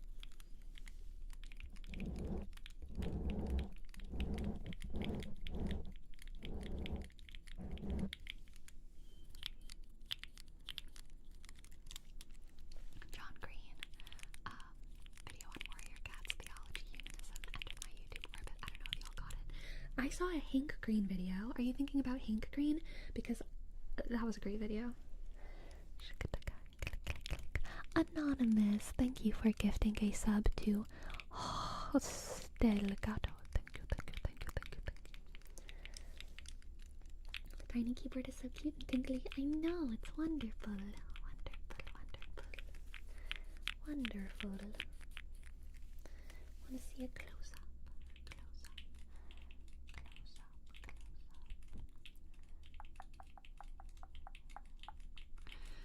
Changing my camera's settings really did like fix it. It's chillin'. Like, as in it's just okay with being warm. Do you accept fidgets through your P.O. box? Absolutely, absolutely.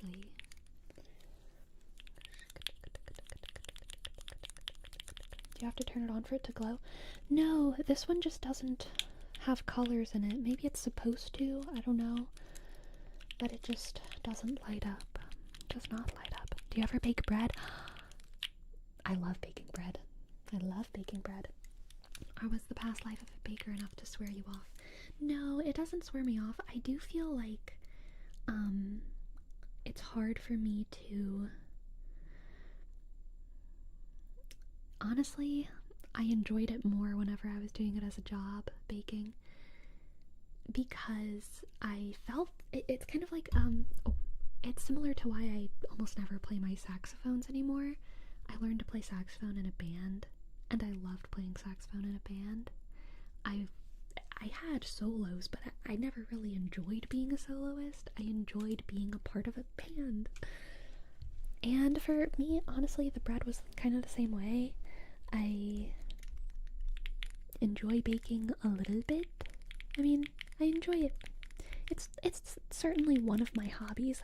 I'm usually baking something at least once or twice a week.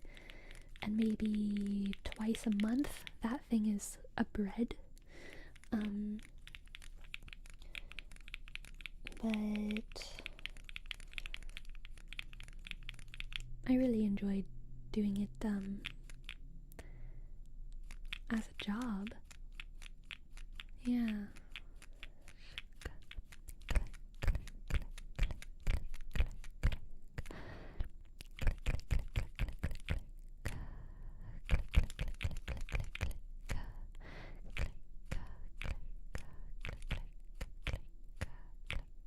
I kind of like the sound of all of them at once.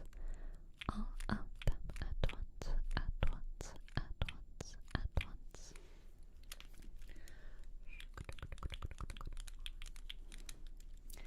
Do you still miss sometimes the camaraderie of jobs like that? Oh, for sure. For sure. Most certainly.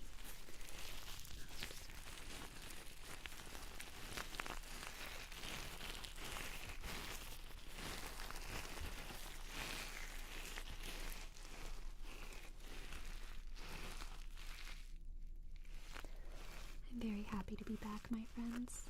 I'm feeling quite at home right now with you all.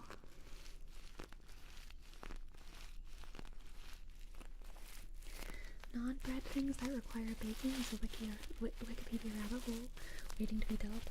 I mean, bread is one of those things that a lot of people have different definitions for, like what the edges of bread are. You know, is cake bread or muffins bread? Leavened bread and unleavened bread and sweet things and cookies. I wouldn't consider cookies bread, but I mean, some people would.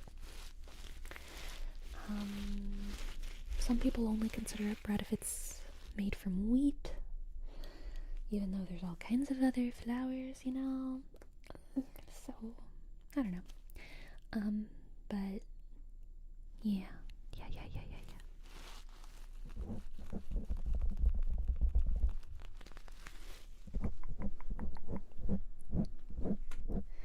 I've been trying to get more into like meal prepping, but I really haven't. It's like kind of on my list of things to explore. I don't really have a need to meal prep, honestly. It just kind of sounds like fun. Maybe rewarding.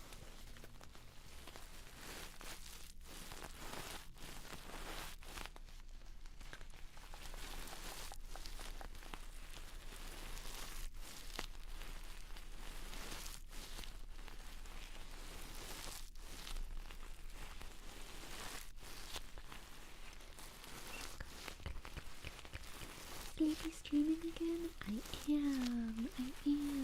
Hello.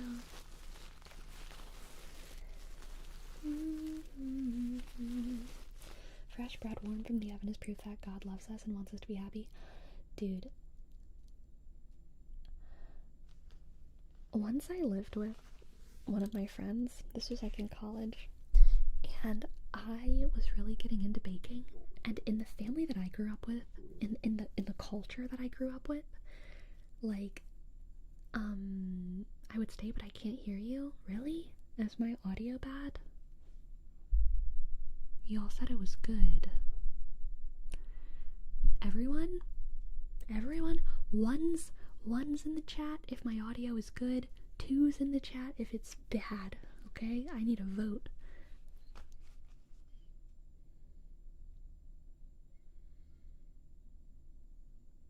Okay. Okay. Okay. Okay. I'm feeling better now. Don't stroke my ego here. Stop.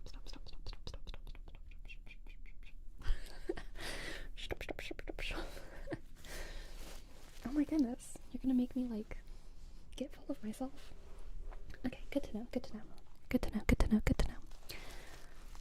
I had this roommate, and they always wanted to wait for things to cool, like for like an hour, like after it was out of the oven.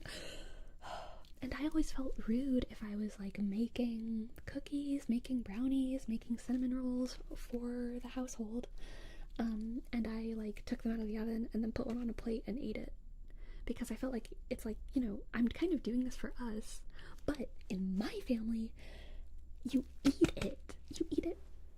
Like, you put it on a plate immediately. If it's too hot, you blow on it. But like, sorry, I'm getting passionate, but like, you're excited because you've been baking and it smells so good, and then you get it out of the oven and it's like, oh my goodness, finally we get to dig in. But this roommate of mine was like, those look great, I'm glad they're out of the oven. And then they would like go to do something else, you know, practice their theater monologue.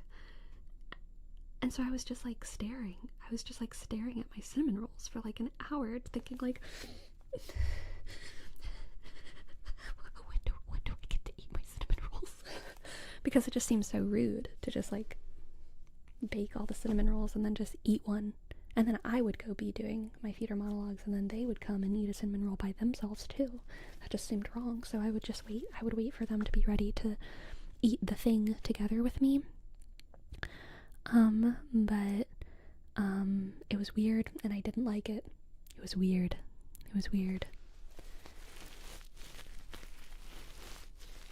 What kind of psycho was your roommate?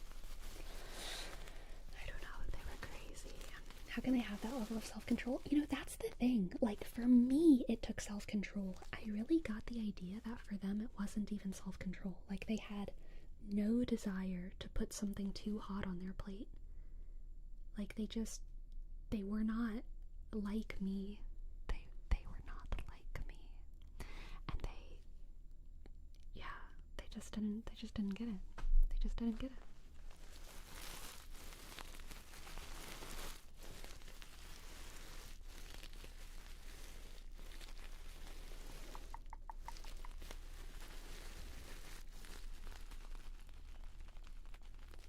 They had no ancestors from Quebec, it sounds like. So true.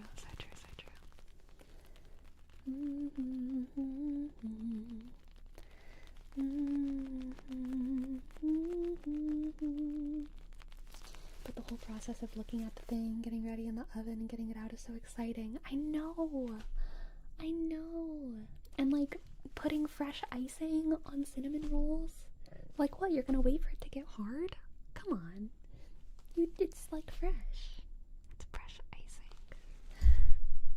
I keep doing that. I'm sorry. As a vegan, do you drink alcohol? Vegans are generally, I think, fine with alcohol. I do not, but that doesn't have anything to do with my veganism.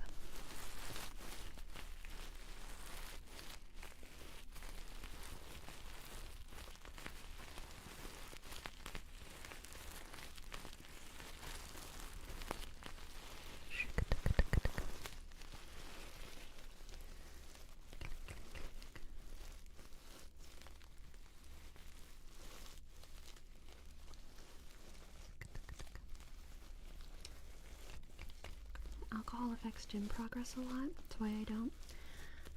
I have never had any desire to do a lot of things that other people have desires to do. And I am pretty tough to peer pressure. It generally doesn't work. So, yeah, there's a handful of things that I've never done. And one of those things is like drinking alcohol. I have no desire, so I don't do it.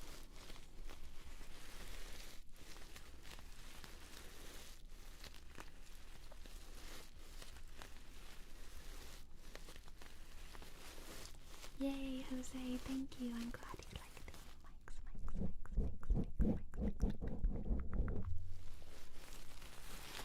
Have you ever tasted it? I've tasted the wine at Mass, which is very watered down. And I've smelled it. And it smells gross. I don't like the way it smells.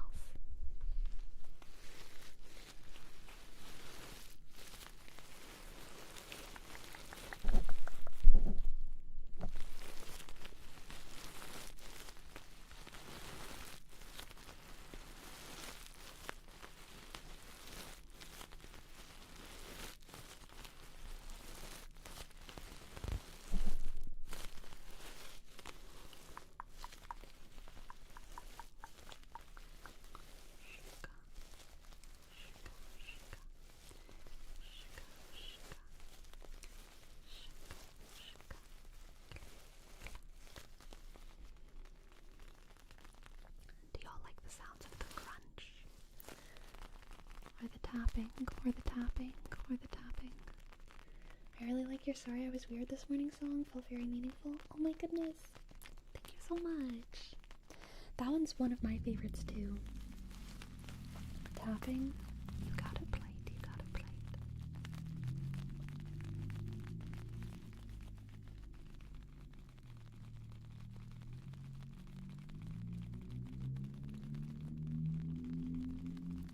Do y'all like that really loud car out there? I'm a big fan. I'm such a big fan of that really loud car.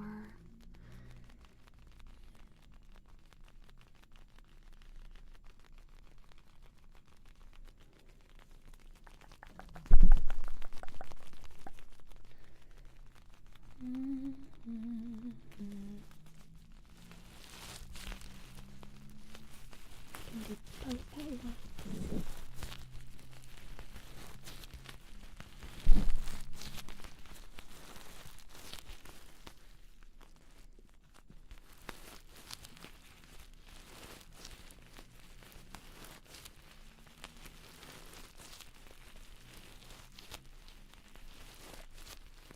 Outdoor ASMR?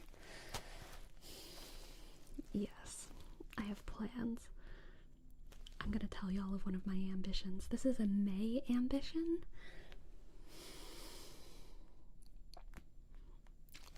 Look, I might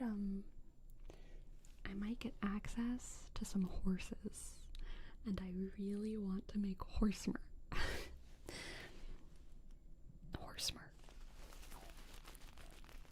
Horsemer. I don't know if I'm gonna be able to. They're obviously not my horses, but I like know some I know some people who have some horses. I haven't even met their horses, so I need to like meet the horses first. And then once they're like comfortable with me, then I can do horsemer. I think that would be really fun. Access to some horses is ominous. Good.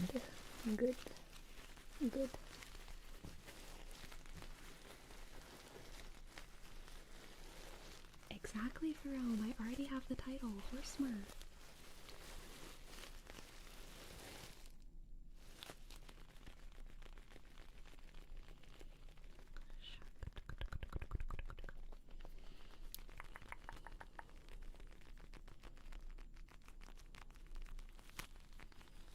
Knights of the Coconut. Hail, Knights of the Woeful Countenance, Knights of the Woeful Countenance. Wherever we go, people will know of the glorious deeds of the Knights of the Woeful Countenance. Anyone know that song? Anyone know what that's from? Anyone know what that's from? Hail, Knights of the woeful countenance, knights of the woeful countenance. Wherever we go, people will know of the glorious deeds of the knights of the woeful countenance. It is a banger. That's true. It's a banger. It's a banger. It's a banger.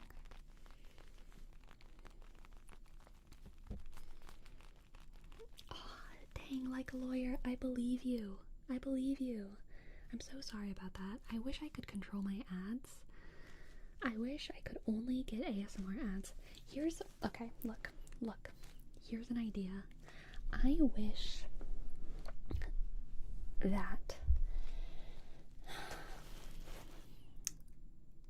wish that ASMR creators only got ASMR ads on their, like, ads. Because there are a lot of ASMR ads that exist in the ether, you know? Quiet ads. There's, like, every ASMR artist who does a sponsorship integration has, like, that's like a 1 to 2 minute ad. Why can't brands just, like, take those and use them as ads in other people's content?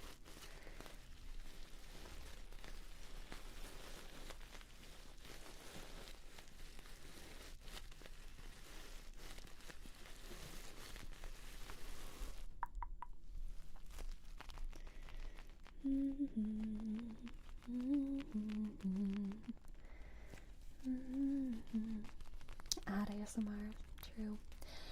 Thank you for the sub, Facundo. Yeah. I've had a number of people ask me to make just a compilation of my sponsorships and use them to make a video. Look at the yellow cube. Look at the yellow cube. Oh, now it's blue. We can make it magenta. Magenta. Magenta. I've had a number of people ask me to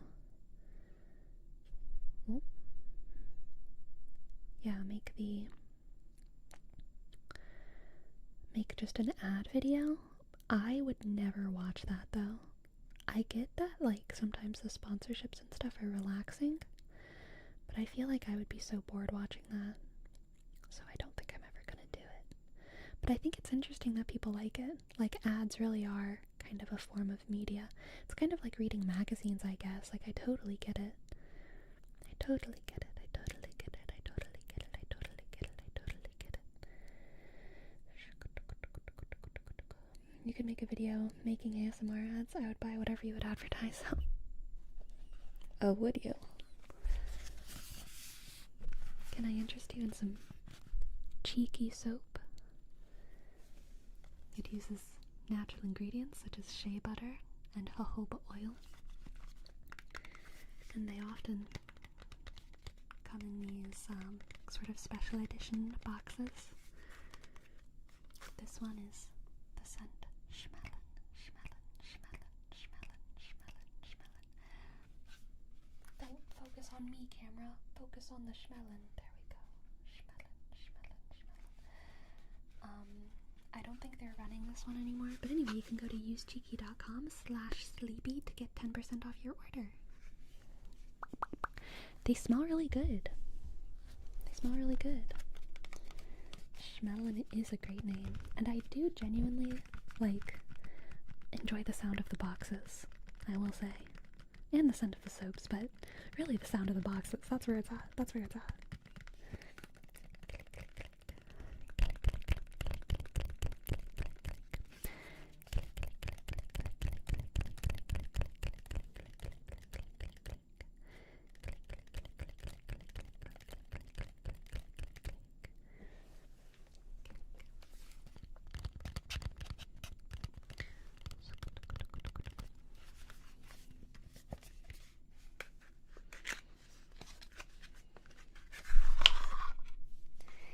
This is what it looks like when it's not in the box. It looks like a bar of soap, because that is what it is. It is a bar of soap. The sharp edges, like a sword. Like a sword. It is green indeed. Green indeed. I do think that this one is actually melon, not lemon. I think it's supposed to smell like honeydew, and it certainly kind of looks almost like this, like honeydew, right?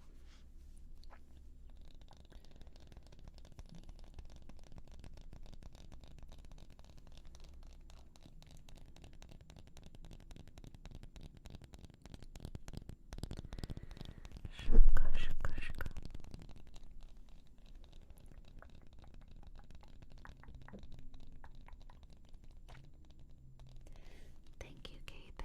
I appreciate the support. Does it taste like melon? Probably. Probably.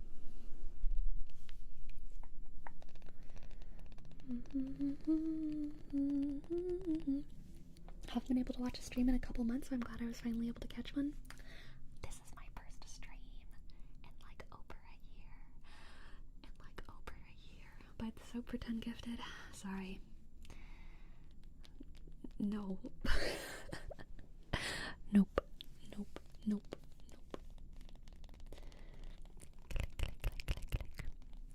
Instead, what I think I will do is go on a little break for a couple minutes, and then I'm going to come back for about another hour, and that will be the plan for today, okay? I'll be back in a couple of minutes.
Oh, wait, that's not right.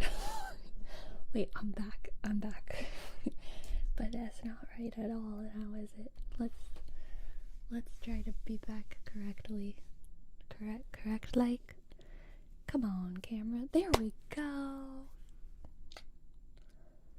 There we go. I forgot I gave my camera time to cool down. I turned it off whenever I left because I was like, maybe my camera needs to cool down. And then I forgot to turn it back on. So that's what happened. That's what happened. I am sorry for being a stupid.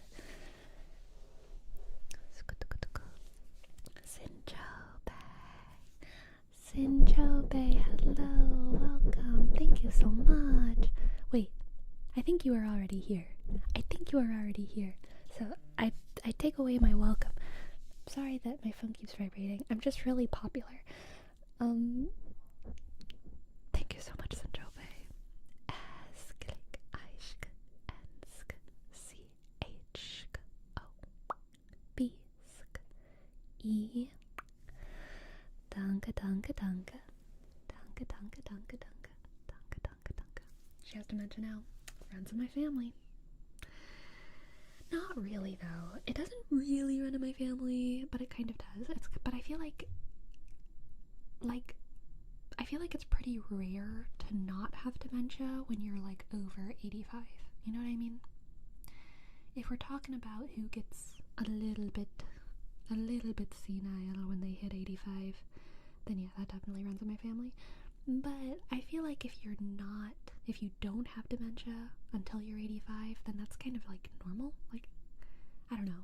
I feel like dementia runs in your family if there's a lot of people in your family who get it at like 70, 60, 65, 70. You know what I mean?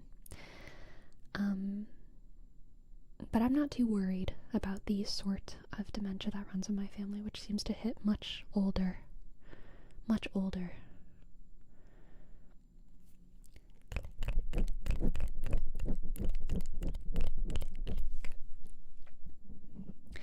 Sinchobe, you speak German? Because she said danke. Yeah, Sinchobe is fluent in German, actually.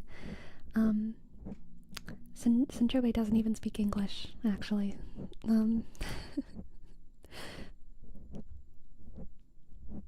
Everyone speak to Sinchobe in German, and only German. Yep.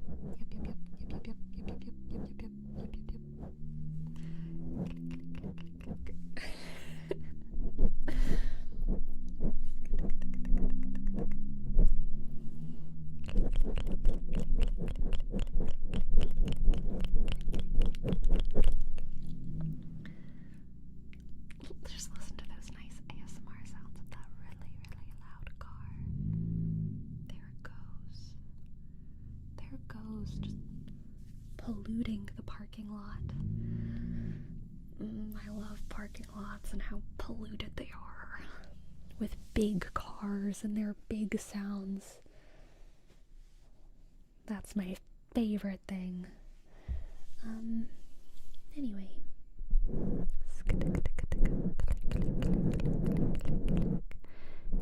You still getting the crazy radio signal on your phone? Sometimes and sometimes not.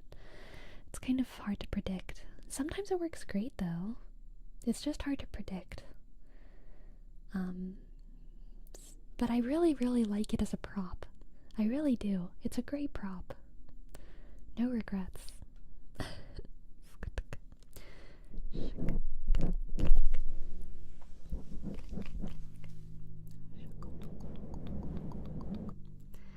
the mouth clicky clackies sorts of sounds sound good on these microphones. I don't totally know. I haven't recorded very, very, very much on these microphones yet. Anyway, look. Purple. More pink. Pink. Yellow. The pink. The blue. Oh, my fingerprint. My dirty fingerprint. Disgusting. Dead skin cell. Bacterium. Germ. Disease.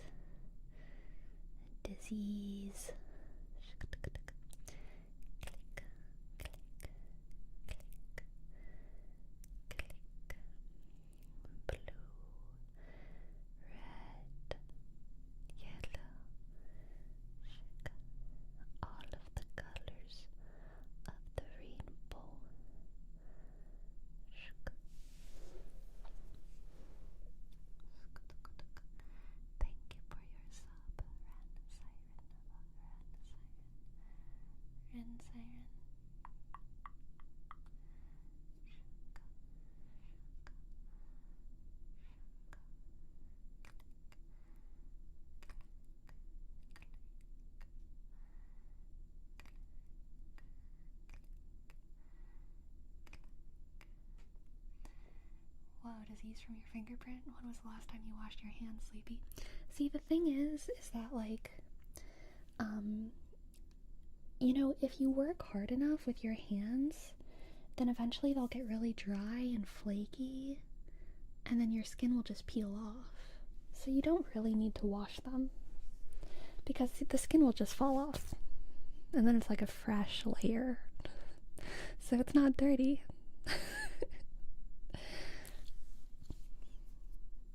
It's not dirty if your skin just falls off. Exactly, Ferome. Why wash your hands when you can just replace your skin? Yes. Yes. Yes. Exactly. Exactly. Exactly.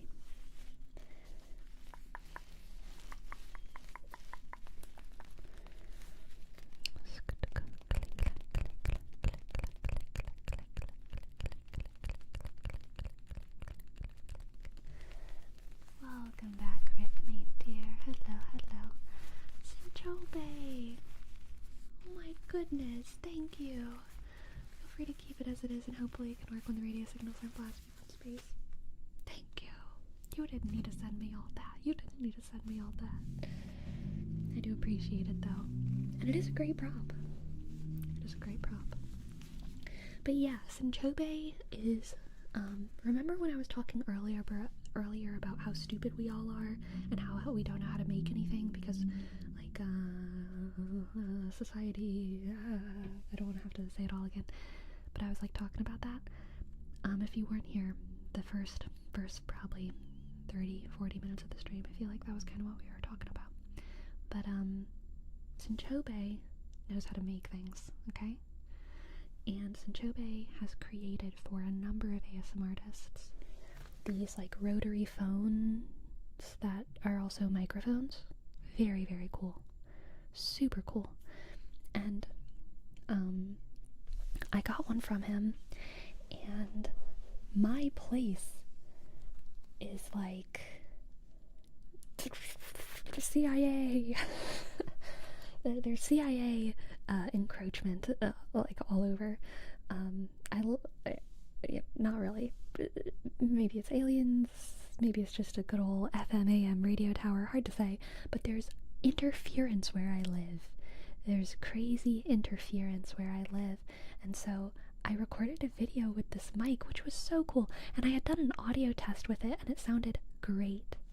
But of course, whenever I went to actually record a whole video, and I sent Sinchobe the audio file for it as well afterwards, like, you could hear the radio, like, underneath my voice, and it was pretty loud.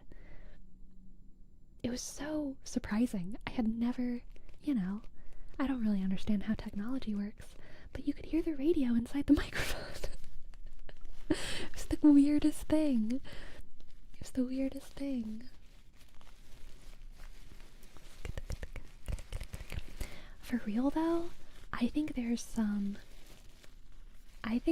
stuff happening in Oregon. Probably Washington. I don't know how conspiracy brained I want to get here. So here's the thing.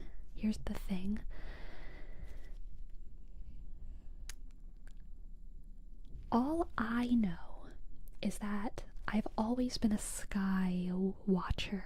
I've always been someone who looks up at the stars. And I have seen significantly more weird things at night in the sky in Oregon than I did in Louisiana, where I grew up. I mean, any night where the sky is clear, and if I go to a dark place where I can actually see a lot of stars, every single time I can find a star acting weird, like doing these things, like airplanes don't do these things, you know, like weird star behavior, very weird star behavior.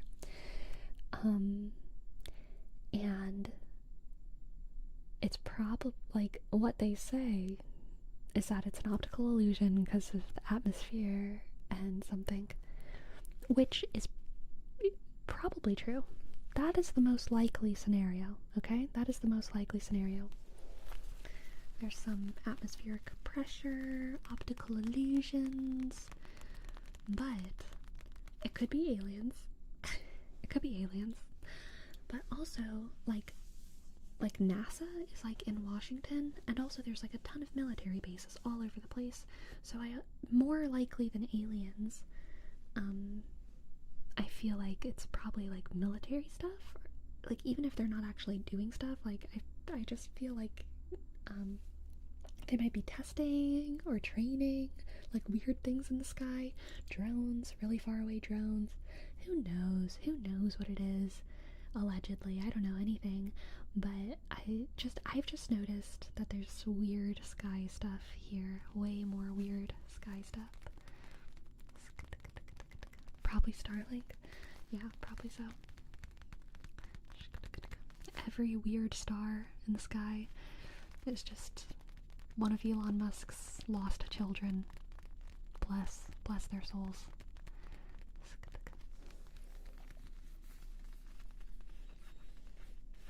I can't remember what it's called, but there's insulated metal containers you can put your electronics in so they won't get hit with all the EMP stuff and interference. I need to find a big one of those to put Bambi in. She should like sleep in it like a vampire in a coffin. Kind of like a weighted blanket. I feel like she would like that. Bro, you need a telescope? You know, I had a really good telescope when I was a little kid. It was pretty fun.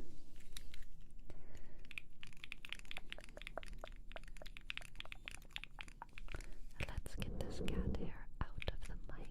Let's get the cat hair out. Out, damn spot. Out, damn spot.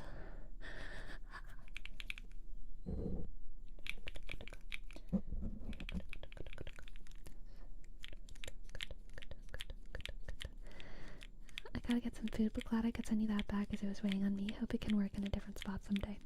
Thank you, Sintope. Thank you.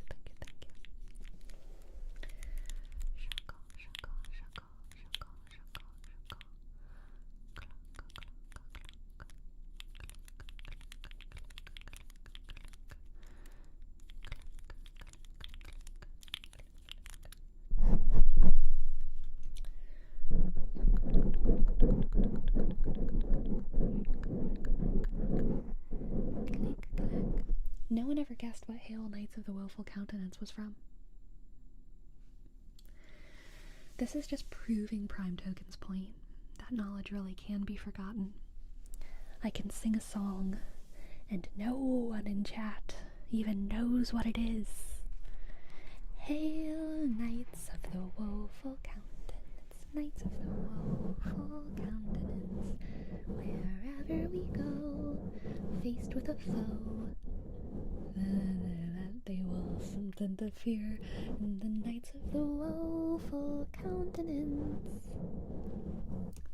I ordered a mattress. Oh, thank you so much. That helps me. Means a lot. Thank you.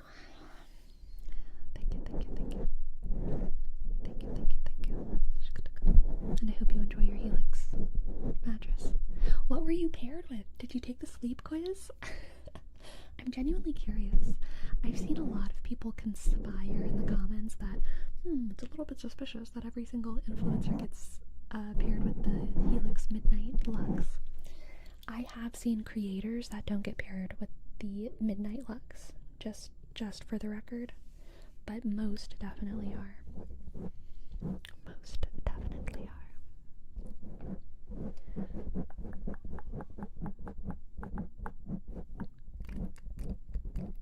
I got the Midnight, not the Lux though. Yeah, that's fair. You know, sometimes when I take the test now, because they've made an entirely new line, now it goes like midnight normal. I don't know what they call it. The midnight normal, and then there's Lux, and then there's Elite. Goes from Lux to Elite. So sometimes now whenever I take the test, I get the Helix Midnight Elite. But the Lux has been truly serving me well, so I think I'll probably stick with it for a while.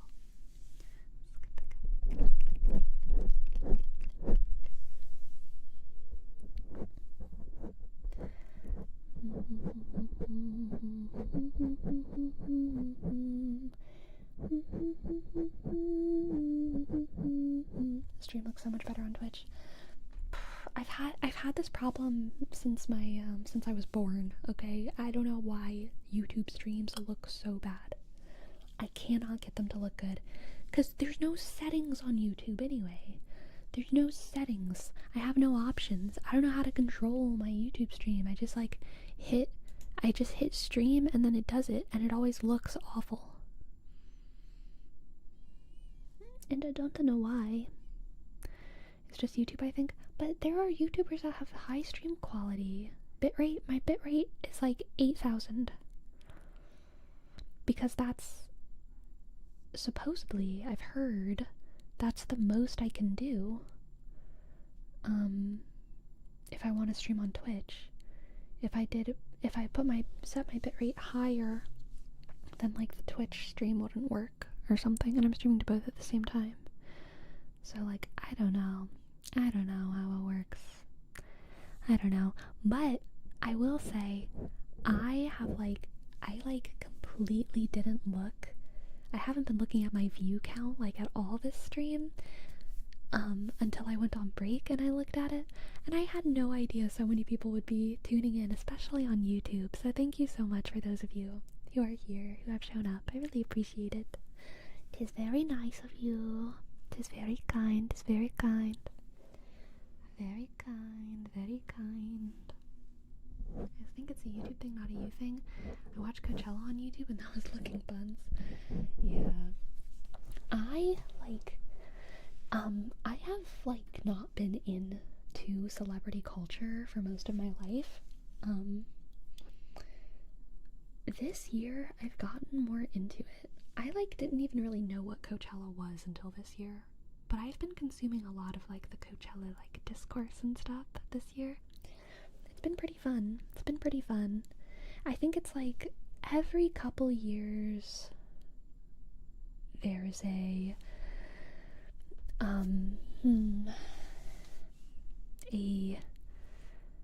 convergence of the celebrity world and the conspiracy world, and I think this is just one of those years, one of those like sets of years, probably for the past couple years it's been like that. But yeah, like I definitely kind of keep up with the conspiracy world. And yeah, there's just been such a convergence that now I know everything that there is to know about Coachella.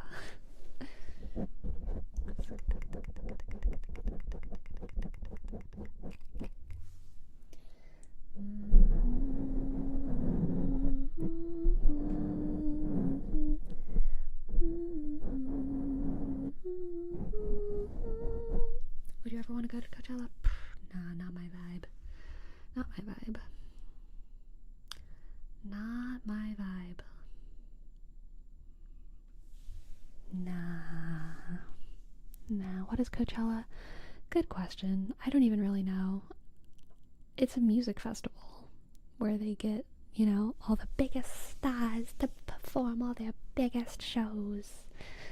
And it's also like a fashion event, kind of like the Met Gala or whatever, where all these celebrities are like dressing. It's just like a pop culture event that centers on music, for sure.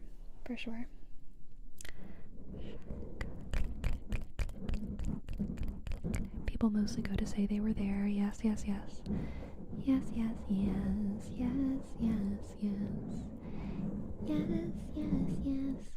I'll tell you this, if the world ever went into some post-apocalypse, the community stuff aside from the music, you really feel like you're in a commune, lol? Like at Coachella? Is this about Coachella? Are you talking about something else? Are you talking about how Coachella feels like a commune, or I don't actually know? Yeah? Okay, cool. Yeah, I could see that. Kind of like Burning Man. Yeah. I'm more likely to go to Burning Man than I am to go to Coachella, but I'm unlikely to ever go to both.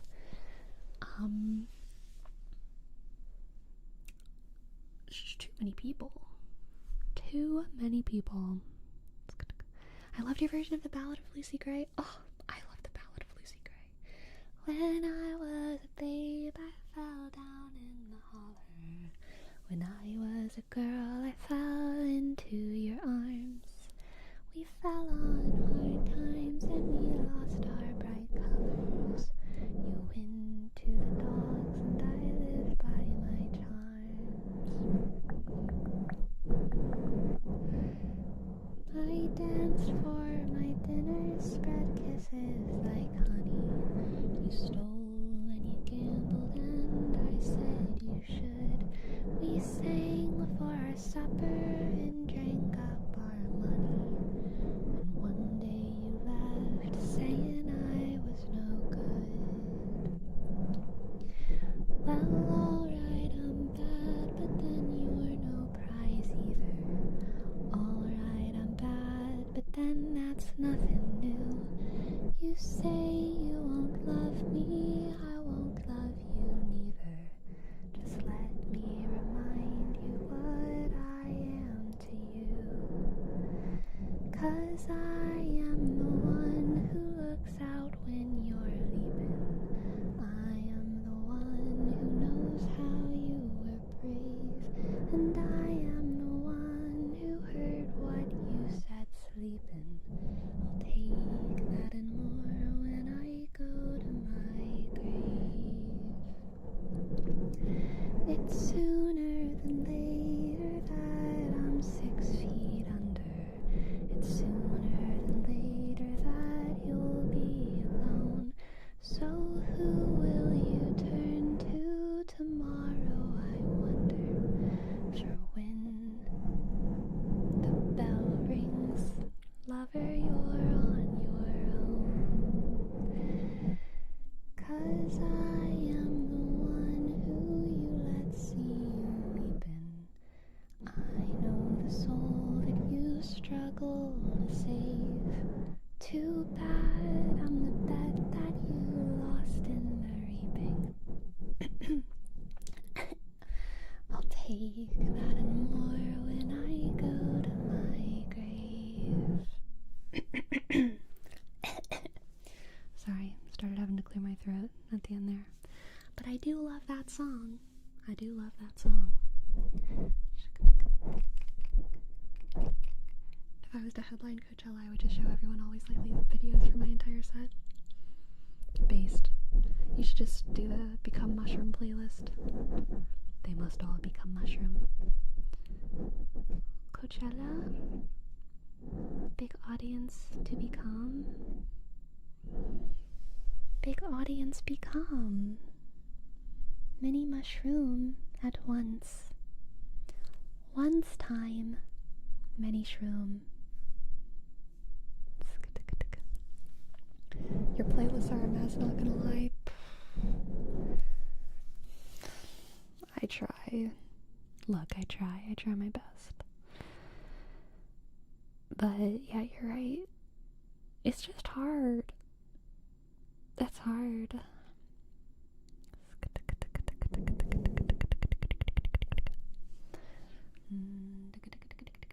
Oh my goodness. Thank you so much for the gifted subs. Orenko.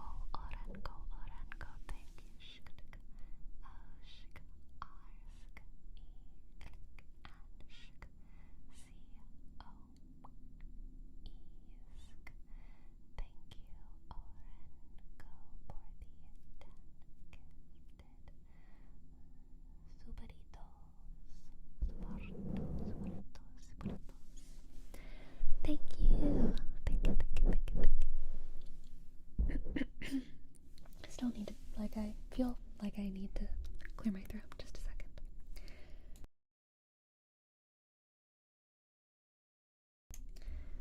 Much better. Much better.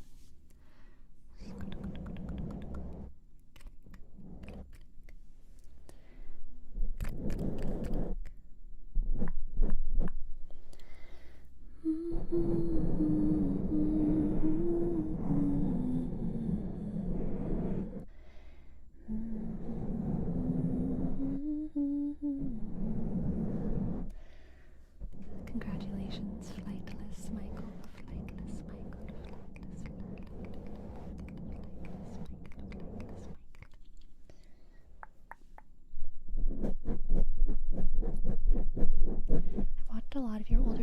the streams where you talked about books you loved or my favorite.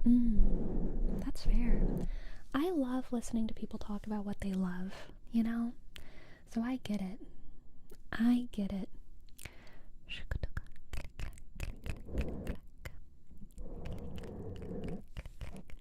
Thank you, Gang97. I appreciate it. I try to stay fire. Fire is the dominant element in my astrological chart. Thank you for your sub. 101. Do you remember having a members only video public in the playlist? Yeah, I do. Boy, do I. It was an accident. Luckily, no one got too mad at me. Anonymous, thanks for gifting a sub to Sir Wolf.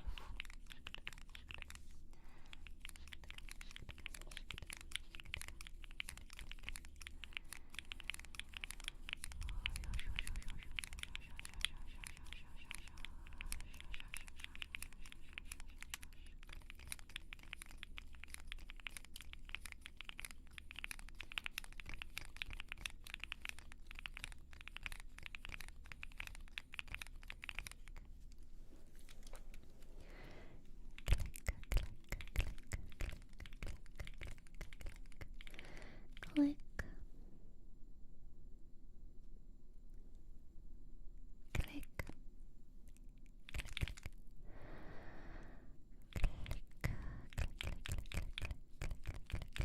Alright, let's play the game. Let's play the game. Let's play my new favorite game.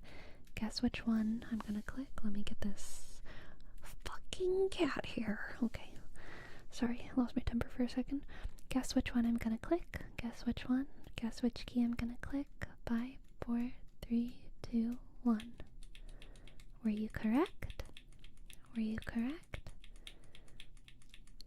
Alright, guess again.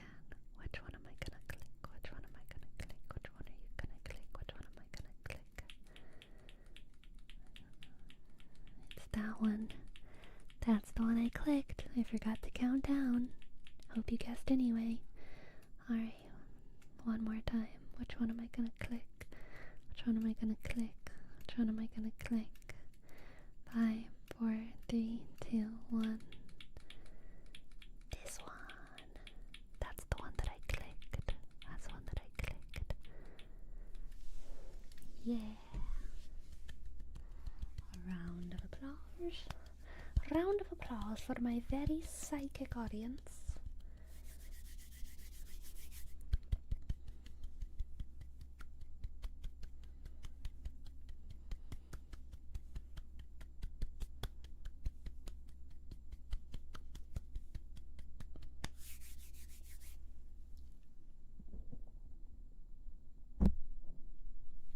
How was that? 5, 4, 3, 2, 1.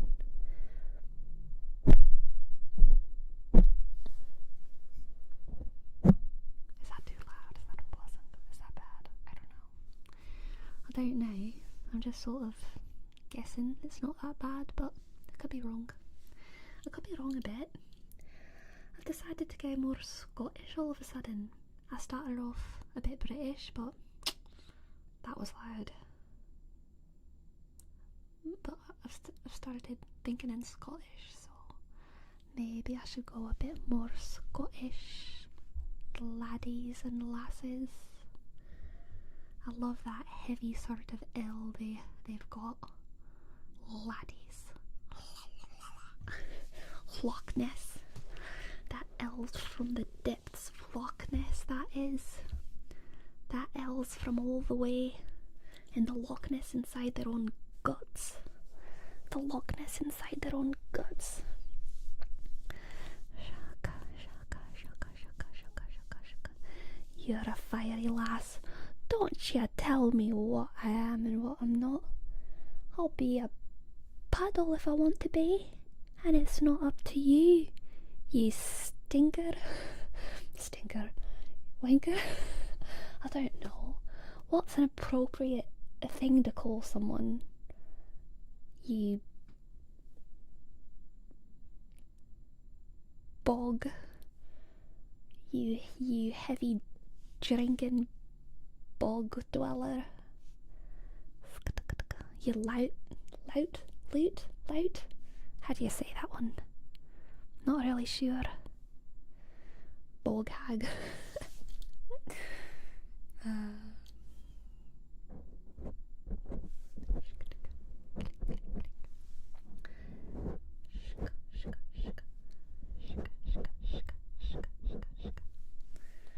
Mudblood.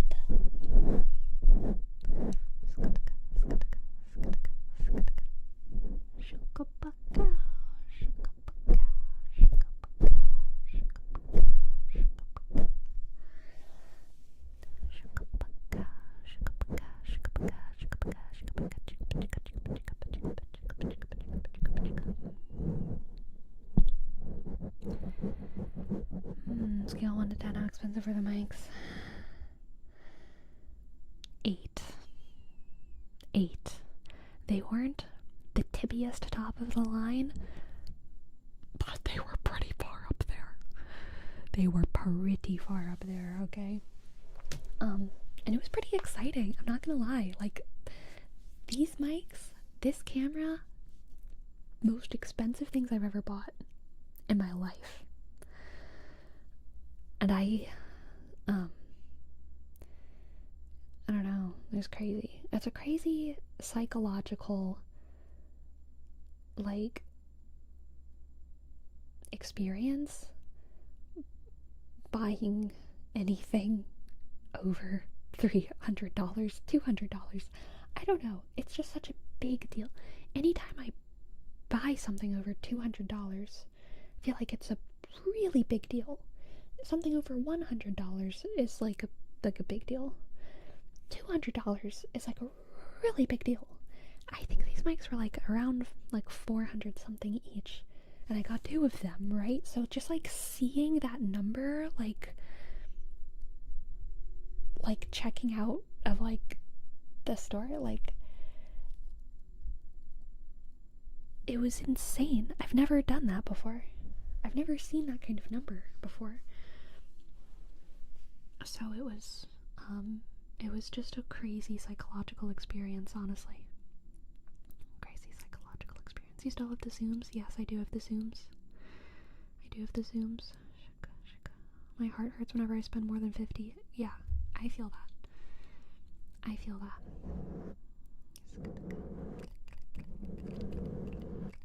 But it's an investment. It is an investment, and like, honestly, like, I just know that it's worth it, and I know that it was the right thing to do, and I feel very glad that I did it, because I've been wanting these mics really specifically for like years now, and like, it was kind of silly that I hadn't honestly just bit the bullet beforehand. So yeah, worth so far. I own a house. It hurts every time I need to fix something. Oh my god. Thinking about owning a house, like, gives me anxiety because of that. Like, you know, what if something happens to the walls? It's just so scary, so expensive.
Gosh, I mean, a lot of modern medicine is old medicine, you know what I mean? So, like,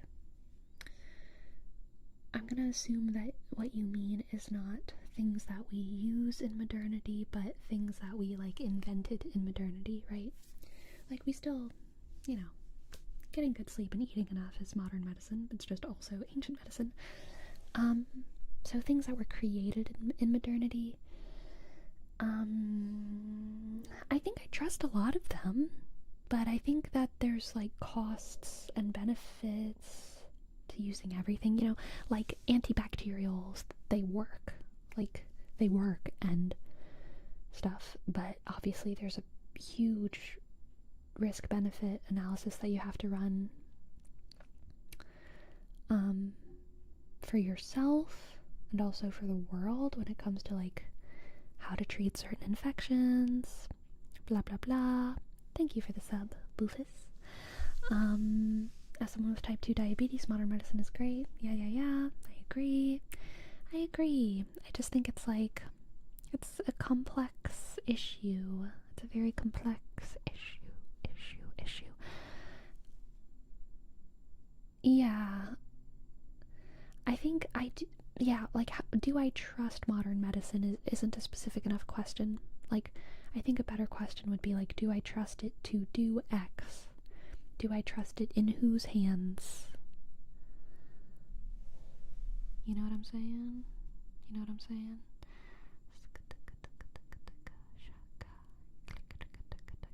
AI is about to make customizable medicine.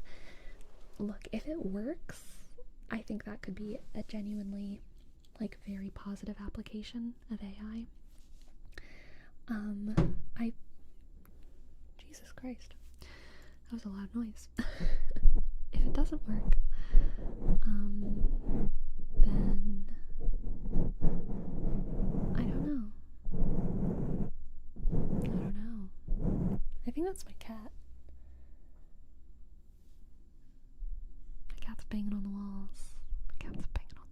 I heard a little scratch. Big Farm is coming. Oh boy. Not Big Pharma.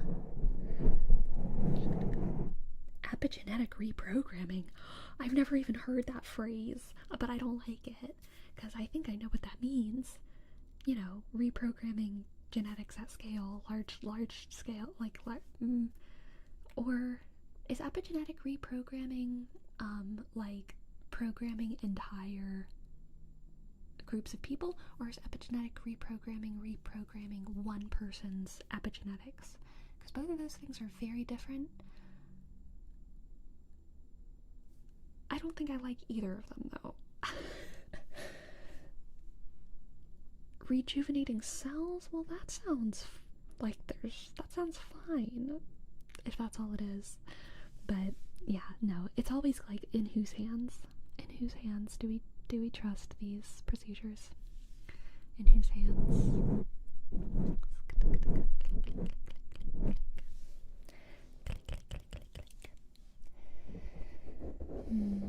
I think there's a lot of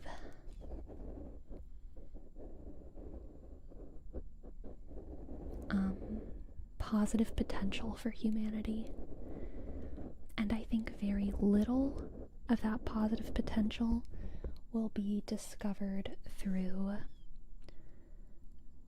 trying to perfect the organism. I think a lot of that potential could be discovered through like encouraging positive human experience, you know, experiences of beauty, experiences of love and faith and art and creation, like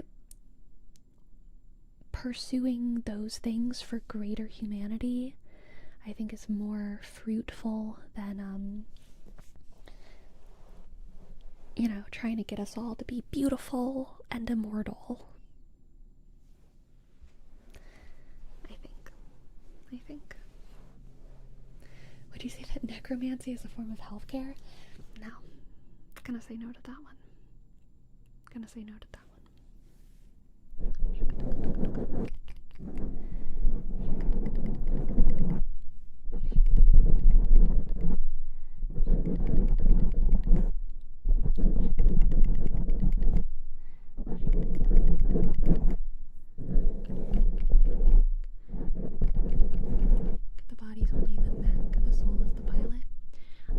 believe in a lot of unity between the body and the soul.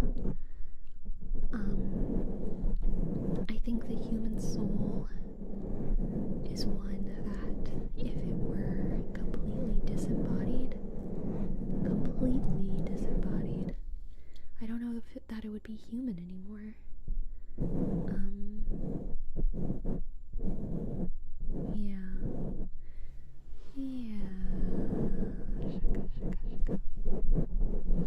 But I don't think that, non-human souls are necessarily less valuable. I just think that they're definitely not human. I also have a sneeze inside my nose. It's my humanity. Alas.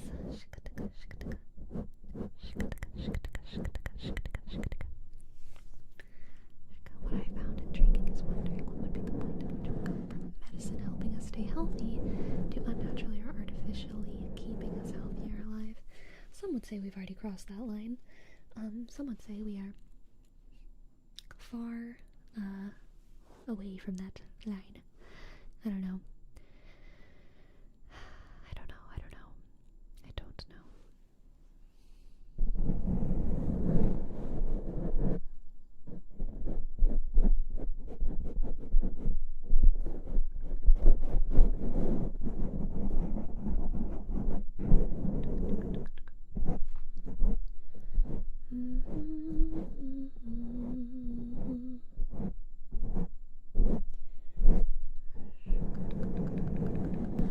Morally correct to be over that line?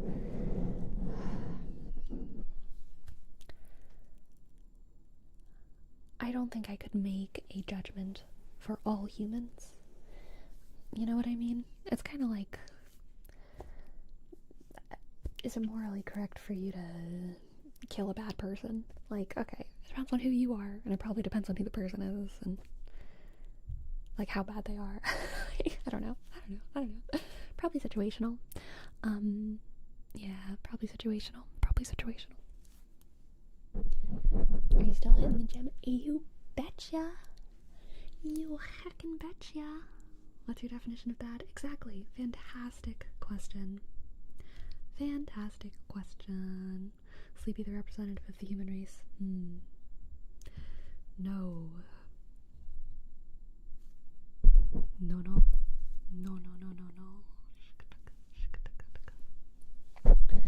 Do a backflip? It is yellow. It become yellow via flip. Again. Now it flip backwards. Flip yellow. Backflip. There you go. I did backflip.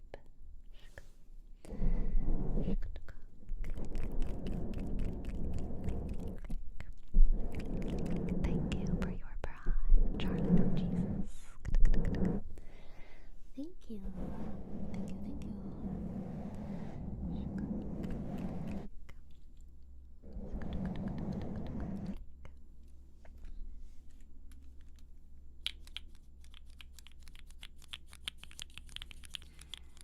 Raindrops on roses, whiskers on kittens, bright copper kettles and warm woolen mittens, brown paper packages tied up with strings.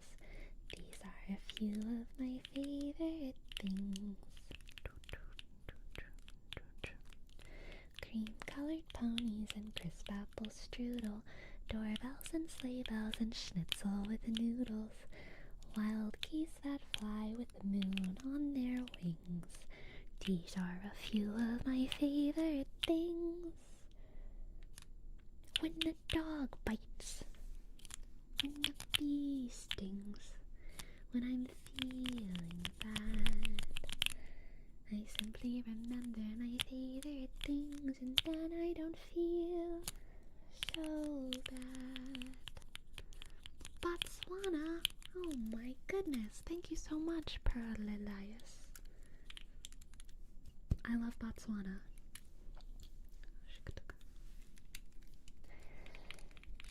Vegan schnitzel? Of course. Vegan cream-colored ponies and vegan crisp apple strudel. Vegan doorbells, vegan sleigh bells, vegan schnitzel with vegan noodles. Vegan wild geese that fly with the vegan moon on their wings. These are a few of my favorite vegan things.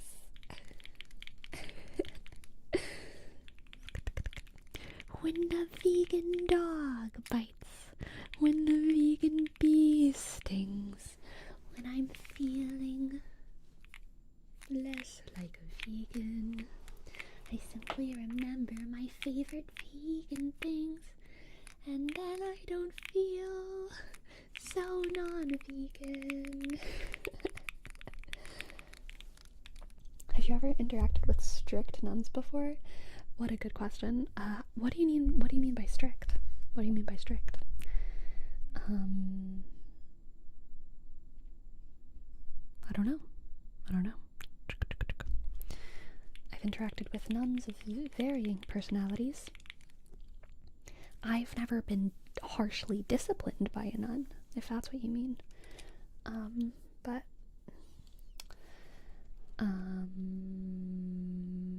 there have been some nuns that are probably a little bit stringent and judgmental that I've met.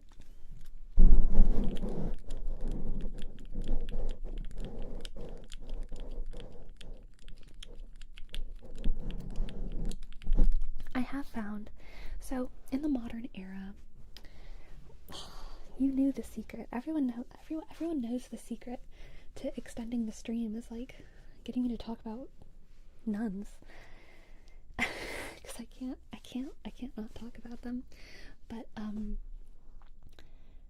in the modern era, in the English language, nun is used for both, for basically any woman who takes a vow of like chastity, poverty, blah blah blah, with and celibacy, and like joins a community.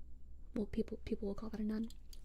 Before Vatican II, all nuns were sisters, but nuns was only used for cloistered communities.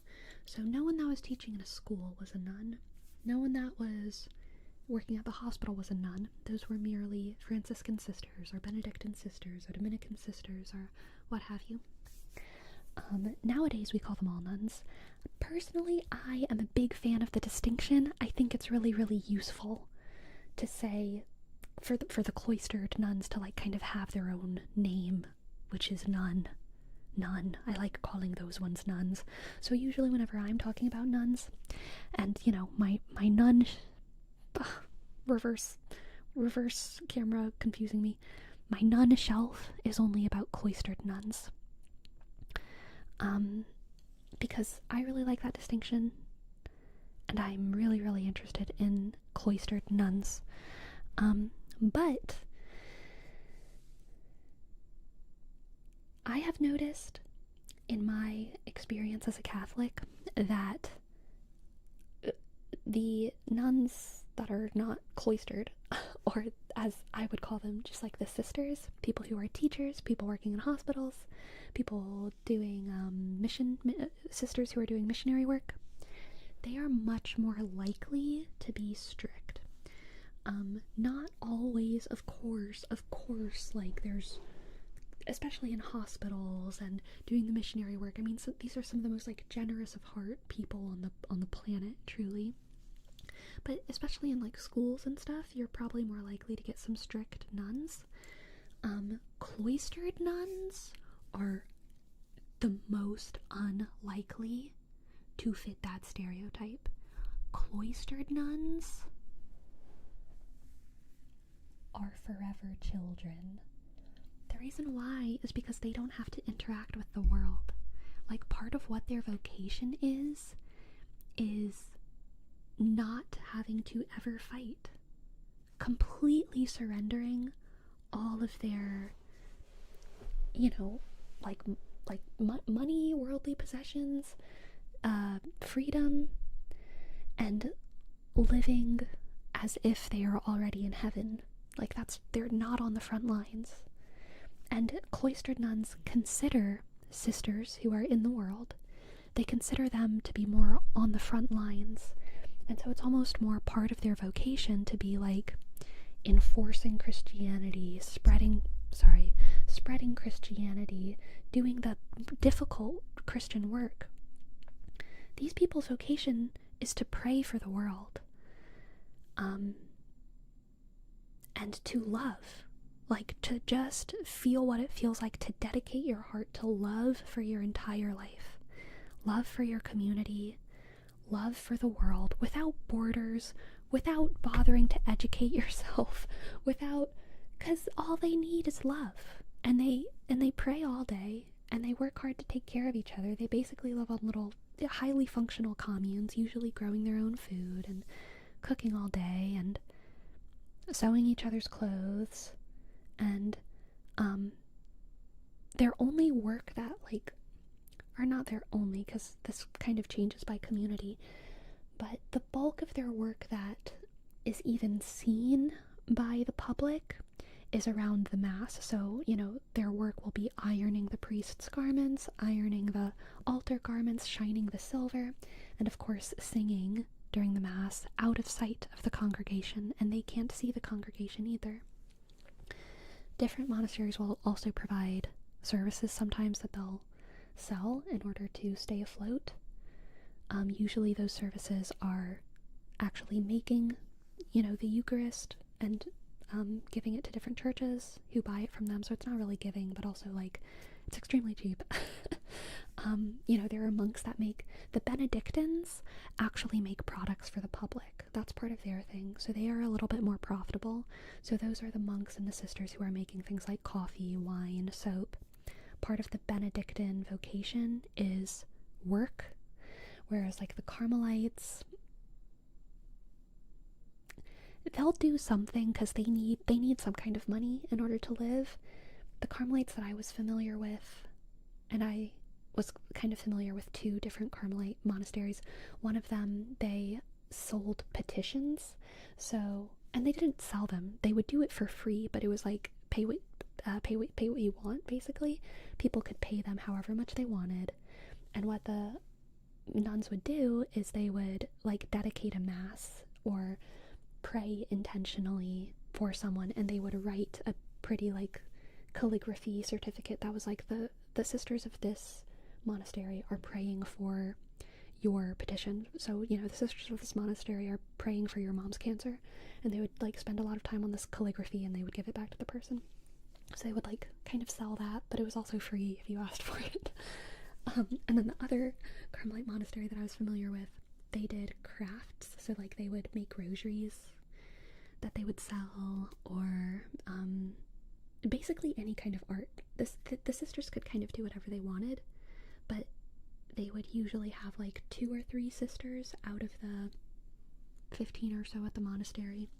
And those 2 or 3 sisters would kind of have the job by themselves of like, work on some kind of art project, because that's gonna be what we sell in our little gift shop.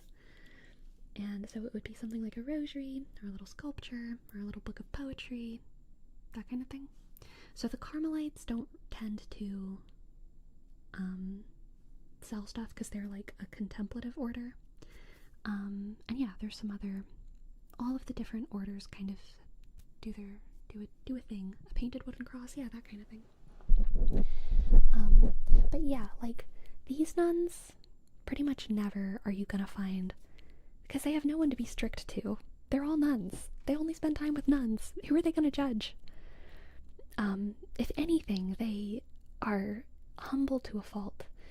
They kind of work by this principle of like, everyone you pass by is a wife of Christ. Everyone you pass by in the monastery is a queen.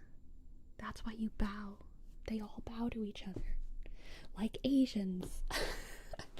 And some of them are Asian, so not too much of an adjustment for those ones.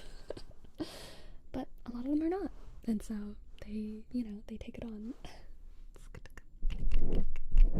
Anyway, I am late to end the stream.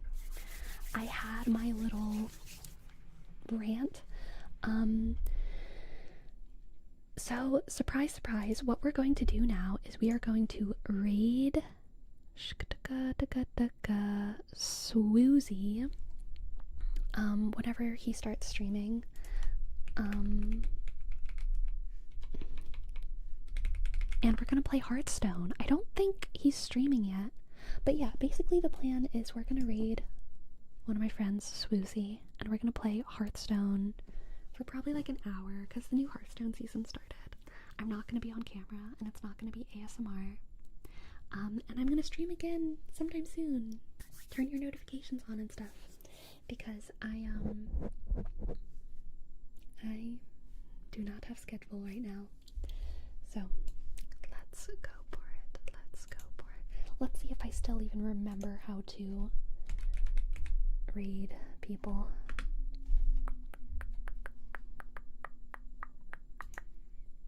Dun, dun, dun, dun, dun.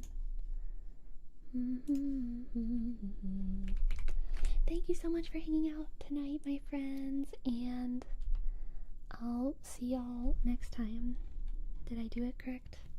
Did the raid happen? I never know how these things work. I think I did it correct. Are we there? It looks like we're not there yet. It's working? Okay, it's working. Okay, good. Thank you, Song. Thank you, Song. I truly don't know how streaming works anymore.